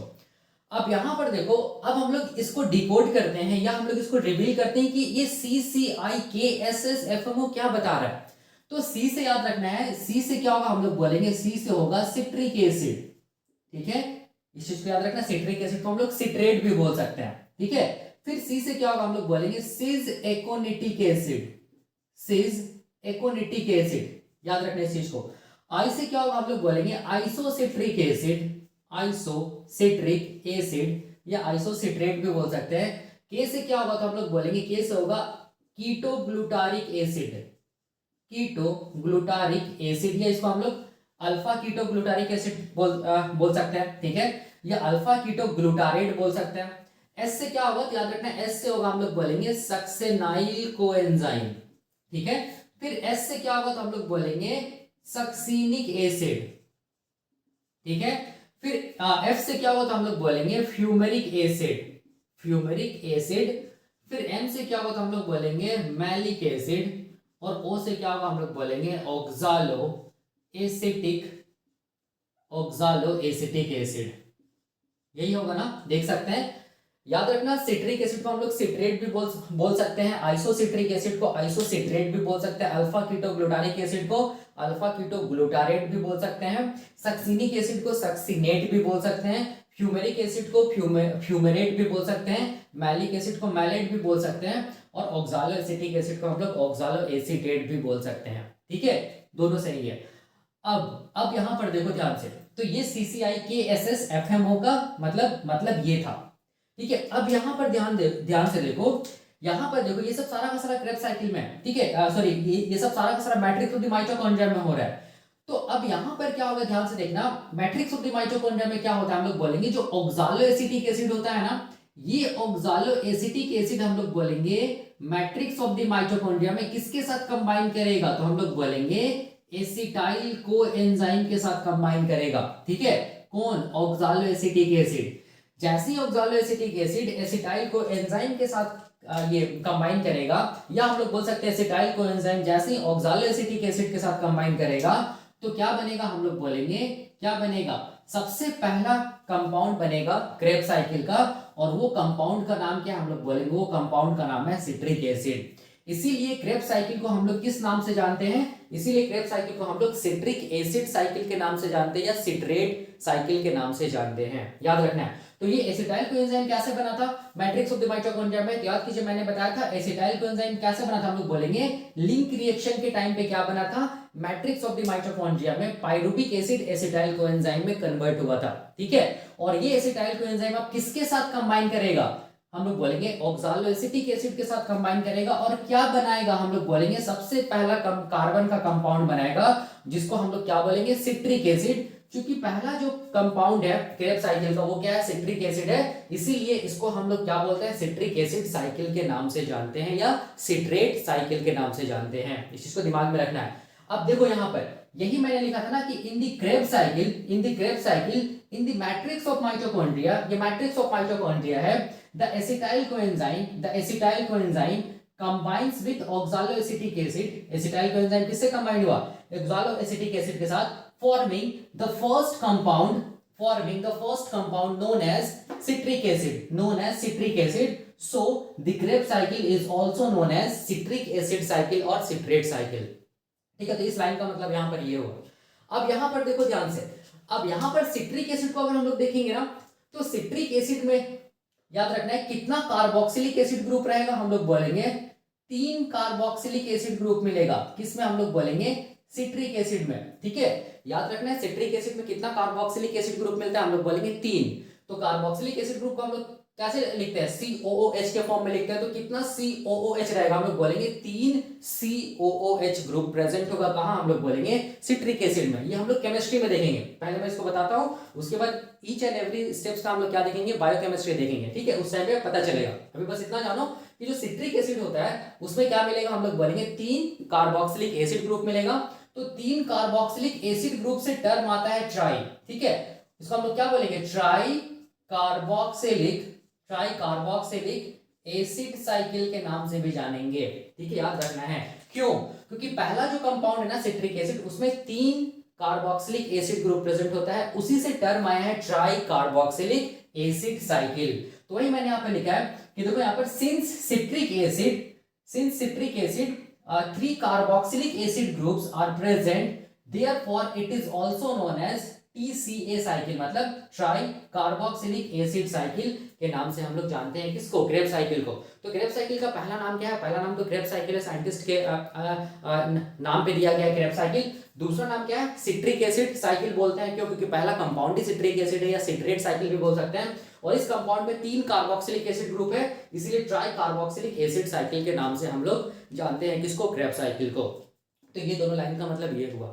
अब ध्यान से देखो, सिट्रिक एसिड साइकिल या हम लोग बोलेंगे क्रेब्स साइकिल स्टार्ट कहां से हुआ, जब एसिटाइल कोएंजाइम किससे कंबाइन किया, ऑक्सालो एसिटिक एसिड से, या हम लोग बोल सकते हैं ऑक्सालो एसिटिक एसिड किससे कंबाइन किया, एसिटाइल कोएंजाइम से। कहां पर कंबाइन किया, हम लोग बोलेंगे मैट्रिक्स ऑफ द माइटोकॉन्ड्रिया। तो ये मैट्रिक्स ऑफ द माइटोकॉन्ड्रिया क्या बनाया, पहला कंपाउंड बनाया, जिसको क्या बोले, सिट्रिक एसिड। तो यहाँ पर देखो ध्यान से, ये दोनों क्या जिसका काम कर रहा है, acetyl coenzyme and oxalo acetic acid, हम लोग बोलेंगे सबस्ट्रेट का काम कर रहा है, और ये क्या बना, हम लोग बोलेंगे सबसे पहला प्रोडक्ट बना। ठीक है, तो यहाँ पर सबस्ट्रेट क्या होगा, हम लोग बोलेंगे क्रेब्स साइकिल का जो सबसे पहला जो सबस्ट्रेट मॉलिक्यूल होता है वो कौन होता है, हम लोग बोलेंगे एसिटाइल कोएंजाइम होता है, और कौन होता है, ऑक्सालो एसिटिक एसिड होता है। यही दोनों कंबाइन करता है एंजाइम के प्रेजेंस में, मैं बताऊंगा, और क्या बनाता है, हम लोग बोलेंगे सबसे पहला कंपाउंड बनाता है, जिसको हम लोग क्या बोलते हैं, सिट्रिक एसिड बोलते हैं। याद रखना है, तो प्रोडक्ट क्या हुआ, सिट्रिक एसिड हुआ, सबस्ट्रेट क्या हुआ, सबसे पहला सबस्ट्रेट क्या हुआ हम लोग बोलेंगे एसिटाइल कोएंजाइम एंड हम लोग बोलेंगे ऑक्सालो एसिटिक एसिड। ठीक है, तो वही मैंने यहाँ पर लिखा है, देखो ध्यान से, सबस्ट्रेट यहाँ पर क्या होता है, तो हम लोग बोलेंगे ऑक्सालो एसिटिक एसिड होता है और हम लोग बोलेंगे एसिटाइल कोएंजाइम होता है। याद रखना, सबसे फर्स्ट सबस्ट्रेट जो होता है क्रेब्स साइकिल में वो यही दोनों होता है। ठीक है, इस चीज को दिमाग में रखना। सबसे फर्स्ट प्रोडक्ट क्या होगा, हम लोग बोलेंगे सिट्रिक एसिड। ठीक है, अब देखो ध्यान से, यहां पर समझना थोड़ा सा बहुत आसान है। देखो अब सिट्रिक एसिड से क्या बनता है, हम लोग बोलेंगे सिस एकोनिटिक एसिड बनता है। सिस एकोनिटिक एसिड से क्या बनता है, आइसोसिट्रिक एसिड बनता है। आइसोसिट्रिक एसिड से क्या बनता है, अल्फा कीटोग्लूटारिक एसिड बनता है। अल्फा कीटोग्लूटारिक एसिड से क्या बनता है, सक्सेनाइल कोएंजाइम बनता है। सक्सेनाइल कोएंजाइम से फिर क्या बनता है, सक्सिनिक एसिड। सक्सिनिक एसिड से फिर क्या बनेगा, फ्यूमेरिक एसिड। फ्यूमेरिक एसिड से फिर क्या बनेगा, मैलिक एसिड। मैलिक एसिड से फिर क्या बनेगा, हम लोग बोलेंगे ऑक्सालो एसिटिक एसिड बनेगा। ठीक है, यही तक है ना, यही कॉन्सेप्ट है ना। अब ध्यान से देखो यहां पर अब एक चीज समझना, देखो ध्यान से, यहां पर ये जो प्राइम का मतलब है ना, ऊपर की तरफ जो प्राइम दिया गया है ना, ऊपर की तरफ वाला प्राइम, देखो ध्यान से, ऊपर की तरफ वाला कितना प्राइम है, 1 2 3 प्राइम है ना। जहां जहां ये प्राइम दिया हुआ है, जहां जहां ये प्राइम दिया हुआ है, वहां वहां क्या निकलेगा, हम लोग बोलेंगे reduce NaDH2, reduce NaDH2, reduce NaDH2 molecule निकलेगा। याद रखना है, तो ऊपर की तरफ जो प्राइम दिया हुआ है ना, वहां पर कौन सा मॉलिक्यूल निकलेगा, रिड्यूस NaDH2, या हम लोग बोल सकते हैं रिड्यूस NaDH। ठीक है, तो कितना रिड्यूस NaDH2 निकलेगा, या कितना रिड्यूस NaDH निकलेगा एक क्रेब्स साइकिल से, हम लोग बोलेंगे 1 2 3, तीन ही तो निकलेगा ना। किसके किसके बीच में निकलेगा, तो देखो ध्यान से, पहला I और K के बीच में। तो चलो यहाँ पर देखो, I और K के बीच में हम लोग बोलेंगे क्या निकलेगा, सबसे पहला हम लोग बोलेंगे रिड्यूस NaDH2 या रिड्यूस NAD निकलेगा। ठीक है, तो इसको हम लोग कैसे दिखा सकते हैं, इसको हम लोग ऐसे दिखा सकते हैं, देखो ध्यान से, या तो इसको ऐसे लिखो रिड्यूस NaDH2 या रिड्यूस NaDH लिखो, और जिस तरफ एरो है ना, जिस तरफ एरो यहाँ पर दिया हुआ है ना, उस तरफ वो एरो इंडिकेट कर रहा है कि वो निकल रहा है बाहर की तरफ। ठीक है, और जहां से ये एरो स्टार्ट हो रहा है, देखो ध्यान से, यहां से स्टार्ट हो रहा है ना, यहाँ पर याद रखना एक मॉलिक्यूल लग रहा है जिसको हम लोग बोलते हैं इलेक्ट्रॉन एक्सेप्टर मॉलिक्यूल, जिसको बोलते हैं NAD NAD। ठीक है, तो यहाँ पर क्या निकला, हम लोग बोलेंगे पहला रिड्यूस NaDH2 निकला I और K के बीच में। ठीक है, देख सकते हैं। अब ध्यान से देखो, K और S के बीच में तो रिड्यूस NaDH2 निकल रहा है ना। K मतलब क्या चीज, अल्फा कीटोग्लूटारिक एसिड, और सक्सेनाइल कोएंजाइम के बीच में क्या निकल रहा है, हम लोग बोलेंगे दूसरा रिड्यूस NaDH2 मॉलिक्यूल निकल रहा है। तो देख सकते हैं यहाँ पर। ठीक है, याद रखना, एरो जहां पर, एरो का डायरेक्शन देखो, ये डायरेक्शन, इसका मतलब ये निकल रहा है यहाँ पर। ठीक है, और यहाँ पर इसका मतलब ये लग रहा है। ठीक है, ये वाला। ठीक है, तो NAD यहाँ पर कन्वर्ट हो रहा है NaDH2 भी या NaDH में। ठीक है, तो यहाँ पर दूसरा हम लोग बोलेंगे रिड्यूस NaDH2 निकल रहा है। ठीक है, याद रखिए, रिड्यूस NaDH निकल रहा है। और जहां जहां रिड्यूस टर्म आ रहा है ना, रिड्यूस NaDH या रिड्यूस NaDH2, याद रखना वो अनस्टेबल मॉलिक्यूल, इसके पास इलेक्ट्रॉन्स है और ये इलेक्ट्रॉन्स को इलेक्ट्रॉन ट्रांसपोर्ट चेन में देगा, इस चीज को याद रखना। तो इसका मतलब ये होगा। अब देखो तीसरा क्या है, M और O के बीच में है ना, मतलब मैलिक एसिड और ऑक्सालो एसिटिक एसिड के बीच में है ना, तो यहाँ पर भी क्या निकलेगा, हम लोग बोलेंगे रिड्यूस NaDH, या इसको हम लोग बोल सकते हैं रिड्यूस NaDH2 मॉलिक्यूल निकलेगा। ठीक है, तो जहां पर ये एरो है ना, एरो इंडिकेट कर रहा है ये निकल रहा है। ठीक है, और यहाँ पर देखो, जहां से एरो स्टार्ट हो रहा है वो इंडिकेट कर रहा है कि यहाँ पर लग रहा है। तो NAD NAD किस में कन्वर्ट हो रहा है, हम लोग बोलेंगे NaDH2 में या NaDH में। ठीक है, तो इस प्राइम का मतलब याद रखना यही हो गया। ऊपर की तरफ जो प्राइम है ना, वो बता रहा है कि तीन क्या निकलेगा, रिड्यूस NaDH2 निकलेगा, अलग अलग हम लोग बोलेंगे केमिकल रिएक्शन के टाइम पे। ठीक है, अब यहाँ पर और एक चीज देखो ध्यान से, जहां जहां याद रखना है, जहां जहां रिड्यूस NaDH2 निकलेगा, जहां जहां रिड्यूस NaDH2 निकलेगा ना, वहां वहां एंजाइम कौन लगेगा, याद रखना, वहां वहां एंजाइम लगेगा, हम लोग बोलेंगे डिहाइड्रोजिनेज। इस चीज को याद रखना है, जहां जहां एंजाइम, जहां जहां हम लोग बोलेंगे रिड्यूस NaDH2 निकलेगा, वहां वहां याद रखना कौन सा एंजाइम लगेगा, डिहाइड्रोजिनेज। एक चीज हमेशा याद रखना, जहां जहां रिड्यूस NaDH2 निकले ना, या रिड्यूस NaDH निकले ना, या हम लोग बोलेंगे रिड्यूस FADH2 भी निकले ना, वहां वहां एंजाइम क्या लगेगा, डिहाइड्रोजिनेज एंजाइम लगेगा। तो यहाँ पर डिहाइड्रोजिनेज एंजाइम लगेगा। फिर देखो ध्यान से, यहाँ पर भी क्या लगेगा, हम लोग बोलेंगे, यहाँ पर भी रिड्यूस NaDH2 निकल रहा है, इसका मतलब यहाँ पर भी कौन सा एंजाइम लगेगा, डिहाइड्रोजिनेज एंजाइम लगेगा। फिर यहाँ पर भी देखो ध्यान से, कौन सा एंजाइम लगेगा, हम लोग बोलेंगे डिहाइड्रोजिनेज एंजाइम लगेगा। ठीक है, याद रखना है। ठीक है ना, तो यहाँ पर इससे हम लोगों को ये समझ में आया। अब देखो ध्यान से, यहाँ पर कैसा डिहाइड्रोजिनेज, ठीक है, कैसा डिहाइड्रोजिनेज, तो किससे रिड्यूस NaDH2 निकल रहा है, आइसोसिट्रिक एसिड से निकल रहा है ना रिड्यूस NaDH2। तो यहाँ पर हम लोग बोलेंगे क्या चीज, आइसो, देखो ध्यान से, एंजाइम का मैं पूरा नाम लिख रहा हूं, आइसोसिट्रिक एसिड डिहाइड्रोजिनेज, याद रखना है। तो इसको हम लोग क्या बोल सकते हैं, आइसोसिट्रेट डिहाइड्रोजिनेज भी बोल सकते हैं। यहाँ पर भी देखो ध्यान से रिड्यूस एंड एडिएशन निकल रहा है ना, और जहां जहां रिड्यूस एंड एडिएशन सब निकलता है ना, वहां पर एंजाइम क्या लगेगा, डिहाइड्रोजिनेज। तो यहाँ पर किससे निकल रहा है, अल्फा कीटोग्लूटारिक एसिड से। तो यहाँ पर एंजाइम क्या लगेगा, alpha keto glutaric acid dehydrogenase enzyme लगेगा, या इसको हम लोग अल्फा कीटो ग्लूटारेट डिहाइड्रोजिनेज भी बोल सकते हैं। अब देखो ध्यान से, यहाँ पर भी तो रिड्यूस एंड एडिएशन निकल रहा है ना, तो यहाँ पर भी डिहाइड्रोजिनेज एंजाइम लगेगा। तो कैसा डिहाइड्रोजिनेज, तो किससे निकल रहा है, मैलिक एसिड से निकल रहा है ना, तो यहाँ पर क्या लगेगा, हम लोग बोलेंगे मैलिक एसिड डिहाइड्रोजिनेज या मैलेट डिहाइड्रोजिनेज बोलेंगे। ठीक है, तो ये वाला ये जो ऊपर की तरफ प्राइम है ना, उसका मतलब यहाँ पर यही होता है। ठीक है, अब यहाँ पर ध्यान से देखो, ये नीचे की तरफ भी तो प्राइम है ना, एस और एफ के बीच में देखो ध्यान से, एक प्राइम है नीचे की तरफ, और एस के बीच में एक नीचे की तरफ एरो है। ठीक है, अब ध्यान से देखो, एस और एफ के बीच में जो प्राइम है, एस मतलब क्या चीज हम लोग बोलेंगे, एस मतलब यहाँ पर एस और एफ का मतलब हो गया यहाँ पर सक्सिनिक एसिड और फ्यूमेरिक एसिड। यहाँ पर नीचे की तरफ जो प्राइम है ना, वो बता रहा है कि यहाँ पर क्या निकलेगा, हम लोग बोलेंगे रिड्यूस FADH2 मॉलिक्यूल निकलेगा। ठीक है, याद रखना। और नीचे की तरफ जो एरो है ना, वो क्या बता रहा है, हम लोग बोलेंगे कि ये दोनों के बीच में क्या निकलेगा, एक GTP मॉलिक्यूल निकलेगा। ठीक है, GTP is equivalent to ATP। तो चलो पहले इसको देखते हैं, एस और एफ के बीच में। देखो ध्यान से, एस और एफ के बीच में हम लोग बोलेंगे यहाँ पर क्या निकलेगा, यहाँ पर हम लोग बोलेंगे रिड्यूस FADH2 मॉलिक्यूल निकलेगा। ठीक है, तो ये एरो जिधर है ना, ये वाला एरो, वो बता रहा है निकल रहा है। ठीक है, और जहां से एरो स्टार्ट हो रहा है वो बता रहा है यहाँ पर लग रहा है। तो यहाँ पर क्या लगेगा, FAD फैट जो कि इलेक्ट्रॉन एक्सेप्टर मॉलिक्यूल है। ठीक है, याद रखना है। तो यहाँ पर देखो ध्यान से, रिड्यूस FADH2 निकला, किसके किसके बीच में, सक्सिनिक एसिड जब किस में कन्वर्ट हुआ, फ्यूमेरिक एसिड में। और मैंने बताया कि जहां पर भी रिड्यूस NADH2 FADH2 निकलता है, वहां पर एंजाइम क्या लगता है, डिहाइड्रोजिनेज तो लगता है ना। तो यहाँ पर एंजाइम क्या लगेगा, हम लोग बोलेंगे डिहाइड्रोजिनेज लगेगा। क्या लगेगा, कौन सा एंजाइम लगेगा, डिहाइड्रोजिनेज एंजाइम लगेगा। कैसा डिहाइड्रोजिनेज, तो किससे निकल रहा है, रिड्यूस FADH2, सक्सिनिक एसिड से ही तो निकल रहा है ना। तो यहाँ पर हम लोग क्या बोलेंगे, सक्सिनिक एसिड डिहाइड्रोजिनेज एंजाइम क्या कर रहा है, हम लोग बोलेंगे सक्सिनिक एसिड को फ्यूमेरिक एसिड में कन्वर्ट कर रहा है। और इस रिएक्शन के टाइम पे हम लोग बोलेंगे अनस्टेबल मॉलिक्यूल बाहर निकल रहा है, जिसको बोलते हैं रिड्यूस FADH2। ठीक है, याद रखना है इस चीज को। ठीक है, अब देखो यहाँ पर, अब यहाँ पर समझो, सक्सिनिक एसिड डिहाइड्रोजिनेज भी बोल सकते हैं, सक्सिनेट भी बोल सकते हैं, सिंपल है। अब देखो यहाँ पर एस और एस के बीच में क्या है, GTP मॉलिक्यूल निकल रहा है। तो एस और एस मतलब हो गया सक्सिनाइल कोएंजाइम और सक्सिनिक एसिड। इसके बीच में क्या, और हम लोग बोलेंगे, इसके बीच में हम लोग बोलेंगे क्या निकल रहा है, एक GTP मॉलिक्यूल निकल रहा है। ठीक है, देखो ध्यान से, तो GTP मॉलिक्यूल कैसे निकल रहा होगा, तो हम लोग बोलेंगे GDP और यहाँ पर इनऑर्गेनिक फॉस्फेट दोनों कंबाइन किया, डाइफॉस्फेट और एक फॉस्फेट, तो क्या बनेगा, ट्राइफॉस्फेट, मतलब क्या बनेगा, GTP। और GTP इज, याद रखना, GTP इज इक्विवेलेंट टू क्या चीज, हम लोग बोलेंगे ATP। मतलब जितना एनर्जी GTP देगा ना, उतना एनर्जी हम लोग बोलेंगे ATP भी देगा, या हम लोग बोल सकते हैं जितना एनर्जी ATP देगा ना, उतना एनर्जी GTP भी देगा। ठीक है, तो याद रखना GTP is equivalent to ATP। ठीक है, तो यहाँ पर एक्चुअल में क्या होता है, इन the matrix of the mitochondria, इसका जो ट्राइफॉस्फेट है ना, ठीक है, उससे एक फॉस्फेट हम लोग बोलेंगे ADP ले लेता है। ठीक है, उससे एक फॉस्फेट ADP ले लेगा। तो देखो ध्यान से, यहाँ पर ऐसे दिखेगा ADP, ये क्या किया, ये ट्राइफॉस्फेट से एक फॉस्फेट ले लिया, तो ट्राइफॉस्फेट किस में कन्वर्ट हो जाएगा, GTP में। तीन फॉस्फेट है, एक फॉस्फेट ADP ले लिया। ठीक है, तो ADP किस में कन्वर्ट हो जाएगा, हम लोग बोलेंगे ATP में कन्वर्ट हो जाएगा। ठीक है, और ये GTP से एक फॉस्फेट लिया है ना, तो GTP किस में कन्वर्ट हो जाएगा, GTP में कन्वर्ट हो जाएगा। ठीक है, तो हम लोग बोलते हैं GTP is equivalent to ATP। तो ये नीचे जो एरो है ना, वहां पर क्या बनेगा, हम लोग बोलेंगे GTP बनेगा। याद रखना, GTP is equivalent to ATP। क्यों, क्योंकि जितना एनर्जी ATP देता है ना, उतना एनर्जी GTP भी देगा। ठीक है, तो इसका मतलब ये जो नीचे वाला एरो है, उसका मतलब यहाँ पर ये होगा। तो ये था, हम लोग बोलेंगे ट्रिक, और इस ट्रिक को कैसे करके मैं रिवील किया वो है।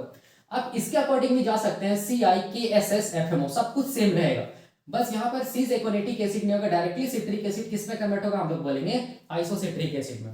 आप यहाँ पर सीज एकोनेटिक एसिड लिख भी सकते हैं, नहीं भी लिख सकते हैं, क्योंकि ये हम लोग बोलेंगे सीज एकोनेटिक एसिड आइसोमर होता है सिट्रिक एसिड का। ठीक है, isocitric acid, seize aconitic acid दोनों आइसोमर होता है किसका, सिट्रिक एसिड का।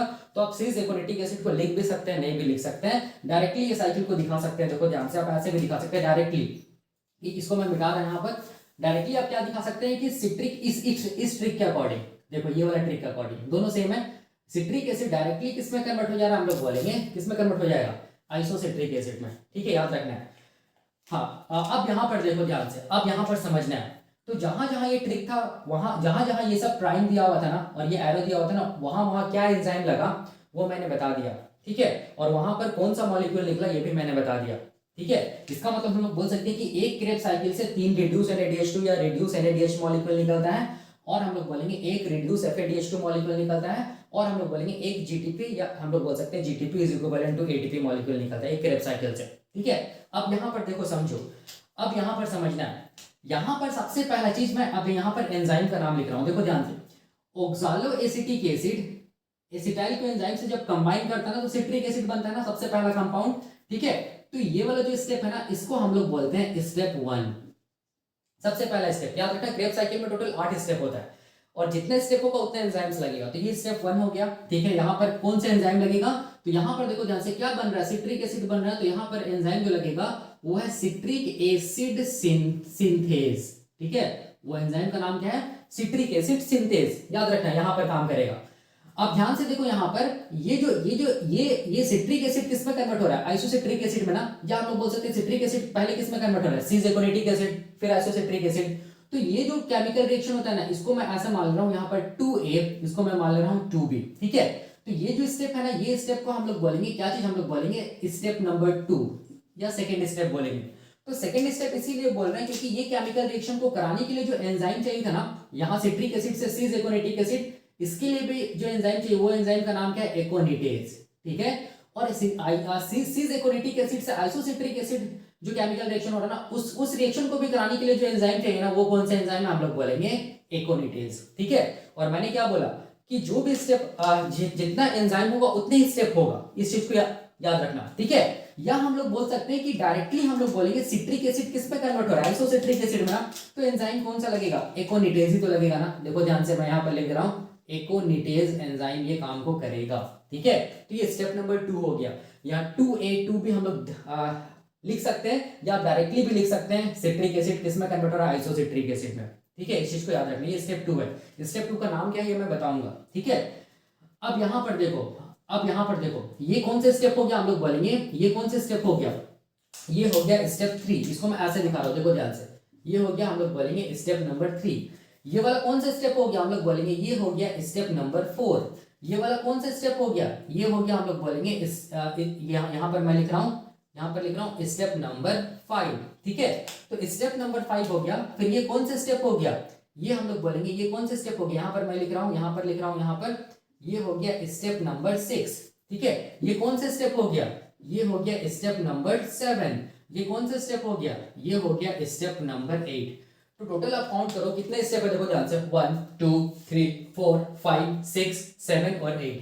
वही मैंने लिखा है यहाँ पर, क्रेब्स साइकिल में कितना स्टेप होगा, टोटल 8 स्टेप होगा। कितना एंजाइम लगेगा, टोटल 8 एंजाइम्स लगेगा। ठीक है, सिंपल है ना, देख सकते हैं आप। ठीक है, अब देखो यहाँ पर ध्यान से, अब यहाँ पर तो एंजाइम का नाम बता दिया, यहाँ पर भी बता दिया, यहाँ पर भी। अब कहाँ कहाँ छूट गया, देखो यहाँ पर एक छूट गया, यहाँ पर एंजाइम का नाम क्या होगा, देखो ध्यान से, सक्सिनाइल कोएंजाइम सक्सिनिक एसिड में चेंज होगा ना। ठीक है, उस टाइम पे याद रखना जो एंजाइम लगेगा वो एंजाइम क्या लगेगा, तो हम लोग बोलेंगे सक्सिनाइल कोएंजाइम, इसी को लिख दो, सक्सिनाइल कोएंजाइम सिंथेटेज। ठीक है, याद रखना यहाँ पर सिंथेटेज लग रहा है, यहाँ पर सिंथेज लग रहा है। ठीक है, इस चीज को दिमाग में रखना। अब देखो ध्यान से, फ्यूमेरिक एसिड जब मैलिक एसिड में चेंज होगा तो कौन सा एंजाइम लगेगा, तो हम लोग बोलेंगे फ्यूमेरिक एसिड जब मैलिक एसिड में चेंज होगा तो जो एंजाइम लगेगा उसको बोलेंगे फ्यूमेरेज एंजाइम। ठीक है, तो आप देख सकते हैं सारा का सारा एंजाइम का भी नाम मैंने बता दिया, सारा का सारा स्टेप्स को भी मैंने यहाँ पर बता दिया। अब ध्यान देना है, अब याद रखना है एक चीज, step number 1, step number 3 and step number 4। ये जो स्टेप 1 3 एंड 4 स्टेप है ना, इसको हम लोग बोलते हैं इरिवर्सिबल स्टेप। क्या बोलते हैं, इरिवर्सिबल स्टेप। याद रखना इस चीज को। ठीक है, इरिवर्सिबल स्टेप का मतलब हो गया यूनिडायरेक्शनल स्टेप। यूनिडायरेक्शनल स्टेप बोलेंगे, स्टेप्स बोलते हैं, याद रखना किसको किसको, 1 3 एंड 4 को। ठीक है, और ये जो 1 3 एंड 4 स्टेप्स को छोड़ के बाकी जितना भी स्टेप्स है ना, सारा का सारा स्टेप्स कैसा होगा, रिवर्सिबल होगा या बाई डायरेक्शनल होगा। ठीक है, और जहां भी याद रखो ग्लाइकोलाइसिस के टाइम पे मैंने बताया था कि जो भी स्टेप्स इरिवर्सिबल होता है ना या यूनिडायरेक्शनल होता है ना, उसको हम लोग क्या बोलते हैं, उसको हम लोग बोलते हैं रेगुलेटरी स्टेप्स। उसको हम लोग क्या बोलते हैं, रेगुलेटरी स्टेप्स। क्यों, क्योंकि इस स्टेप्स से क्या होगा, हम लोग बोलेंगे क्रेब्स साइकिल को क्या किया जाएगा, कंट्रोल किया जाएगा। ठीक है, ये रेगुलेट किया जाएगा। ठीक है, तो याद रखना है क्रेब्स साइकिल में टोटल 3 रेगुलेटरी स्टेप्स होता है, step number 1, step number 3 and step number 4। ठीक है, जो कि इरिवर्सिबल होता है या यूनिडायरेक्शनल होता है। तो चलो हम लोग यहाँ पर देखो ध्यान से, स्टेप नंबर 1 हो गया। ठीक है, ये स्टेप नंबर 3 हो गया और ये स्टेप नंबर 4 हो गया। इसको छोड़ के बाकी देखो सारा स्टेप है ना। ठीक है, इसको मैं दिखा रहा हूं ऐसे करके। ठीक है, ये बाई डायरेक्शनल होगा। स्टेप नंबर 2 क्या होगा, बाई डायरेक्शनल होगा। आप देख सकते हैं, इसको मैं ऐसे दिखा दे रहा हूँ, ठीक है, ये बाई डायरेक्शनल होगा। 3 और 4 को छोड़ के ये वाला जो स्टेप है, फिर ये क्या होगा, हम लोग बोलेंगे ये क्या होगा, बाई डायरेक्शनल होगा। ये भी क्या होगा, बाई डायरेक्शनल होगा। ये भी क्या होगा, बाई डायरेक्शनल होगा। और ये भी क्या होगा, बाई डायरेक्शनल होगा। ठीक है, याद रखना है। ठीक है, तो 1, 3 और 4 स्टेप्स को हम लोग क्या बोल रहे हैं, रेगुलेटरी स्टेप्स या इरिवर्सिबल स्टेप या यूनिडायरेक्शनल स्टेप। बाकी जो स्टेप्स बच गया इसको छोड़ के उसको हम लोग क्या बोल रहे हैं, बाई डायरेक्शनल या रिवर्सिबल स्टेप्स। वही मैंने यहाँ पे लिखा है, देखो ध्यान से, कि ये जो क्रैप्स साइकिल होता है ना वो हाईली रेगुलेटेड पाथवे। क्यों, क्योंकि यहाँ पर रेगुलेटरी स्टेप्स है 1, 3 और 4। ठीक है, और ये रिवर्सिबल भी है और ये इरिवर्सिबल भी। देख सकते हैं रेगुलेटरी स्टेप्स क्या है, ये हम लोग बोलेंगे इरिवर्सिबल है 1, 3 और 4, 1, 3 और 4। बाकी सारे स्टेप्स क्या हम लोग बोलेंगे, रिवर्सिबल है। और जहां भी इरिवर्सिबल स्टेप्स आएगा ना, वहां से क्या वहां से हम लोग बोलेंगे क्रैप्स साइकिल को क्या किया जाएगा, हम लोग बोलेंगे कंट्रोल किया जाएगा या रेगुलेट किया जाएगा, जिसको हम लोग अलग से पढ़ेंगे। ठीक है, कि कैसे करके क्रैप्स साइकिल का रेगुलेशन होता है। ठीक है, अगर आपको याद होगा तो मैंने ग्लाइकोलाइसिस के टाइम पे बताया था कि ग्लाइकोलाइसिस के टाइम पे भी 3 स्टेप्स क्या था, हम लोग बोलेंगे इरिवर्सिबल था या रेगुलेटरी स्टेप था। ग्लाइकोलाइसिस के टाइम पे कौन कौन स्टेप था, step number 1, step number 3 and हम लोग बोलेंगे स्टेप नंबर 10। ठीक है, याद रखना इस चीज को। तो अब तो ये चीज भी समझ में आ गया, जो मैंने यहाँ पर लिखा वही मैंने यहाँ पर बताया। ठीक है, हाईली रेगुलेटेड पाथवे का मतलब यही है, यहाँ पर क्या होता है, रेगुलेटरी स्टेप्स होता है 1, 3 और 4, जिससे क्रैप्स साइकिल को क्या किया था, हम लोग बोलेंगे रेगुलेट किया जाता है। ठीक है, अब देखो, अब मैं क्या बताने जा रहा हूं, यहां पर ध्यान से देखना। अब मैं यहां पर ये बताने जा रहा हूं कि स्टेप्स का नाम क्या क्या है। ठीक है, देखो ध्यान से, step number 1, step number 2, step number 3, step number 4, step number 5, 6, 7, 8, इस स्टेप्स का अलग अलग नाम है। ठीक है, तो वो नाम को मैं यहां पर बताने जा रहा हूं। ठीक है।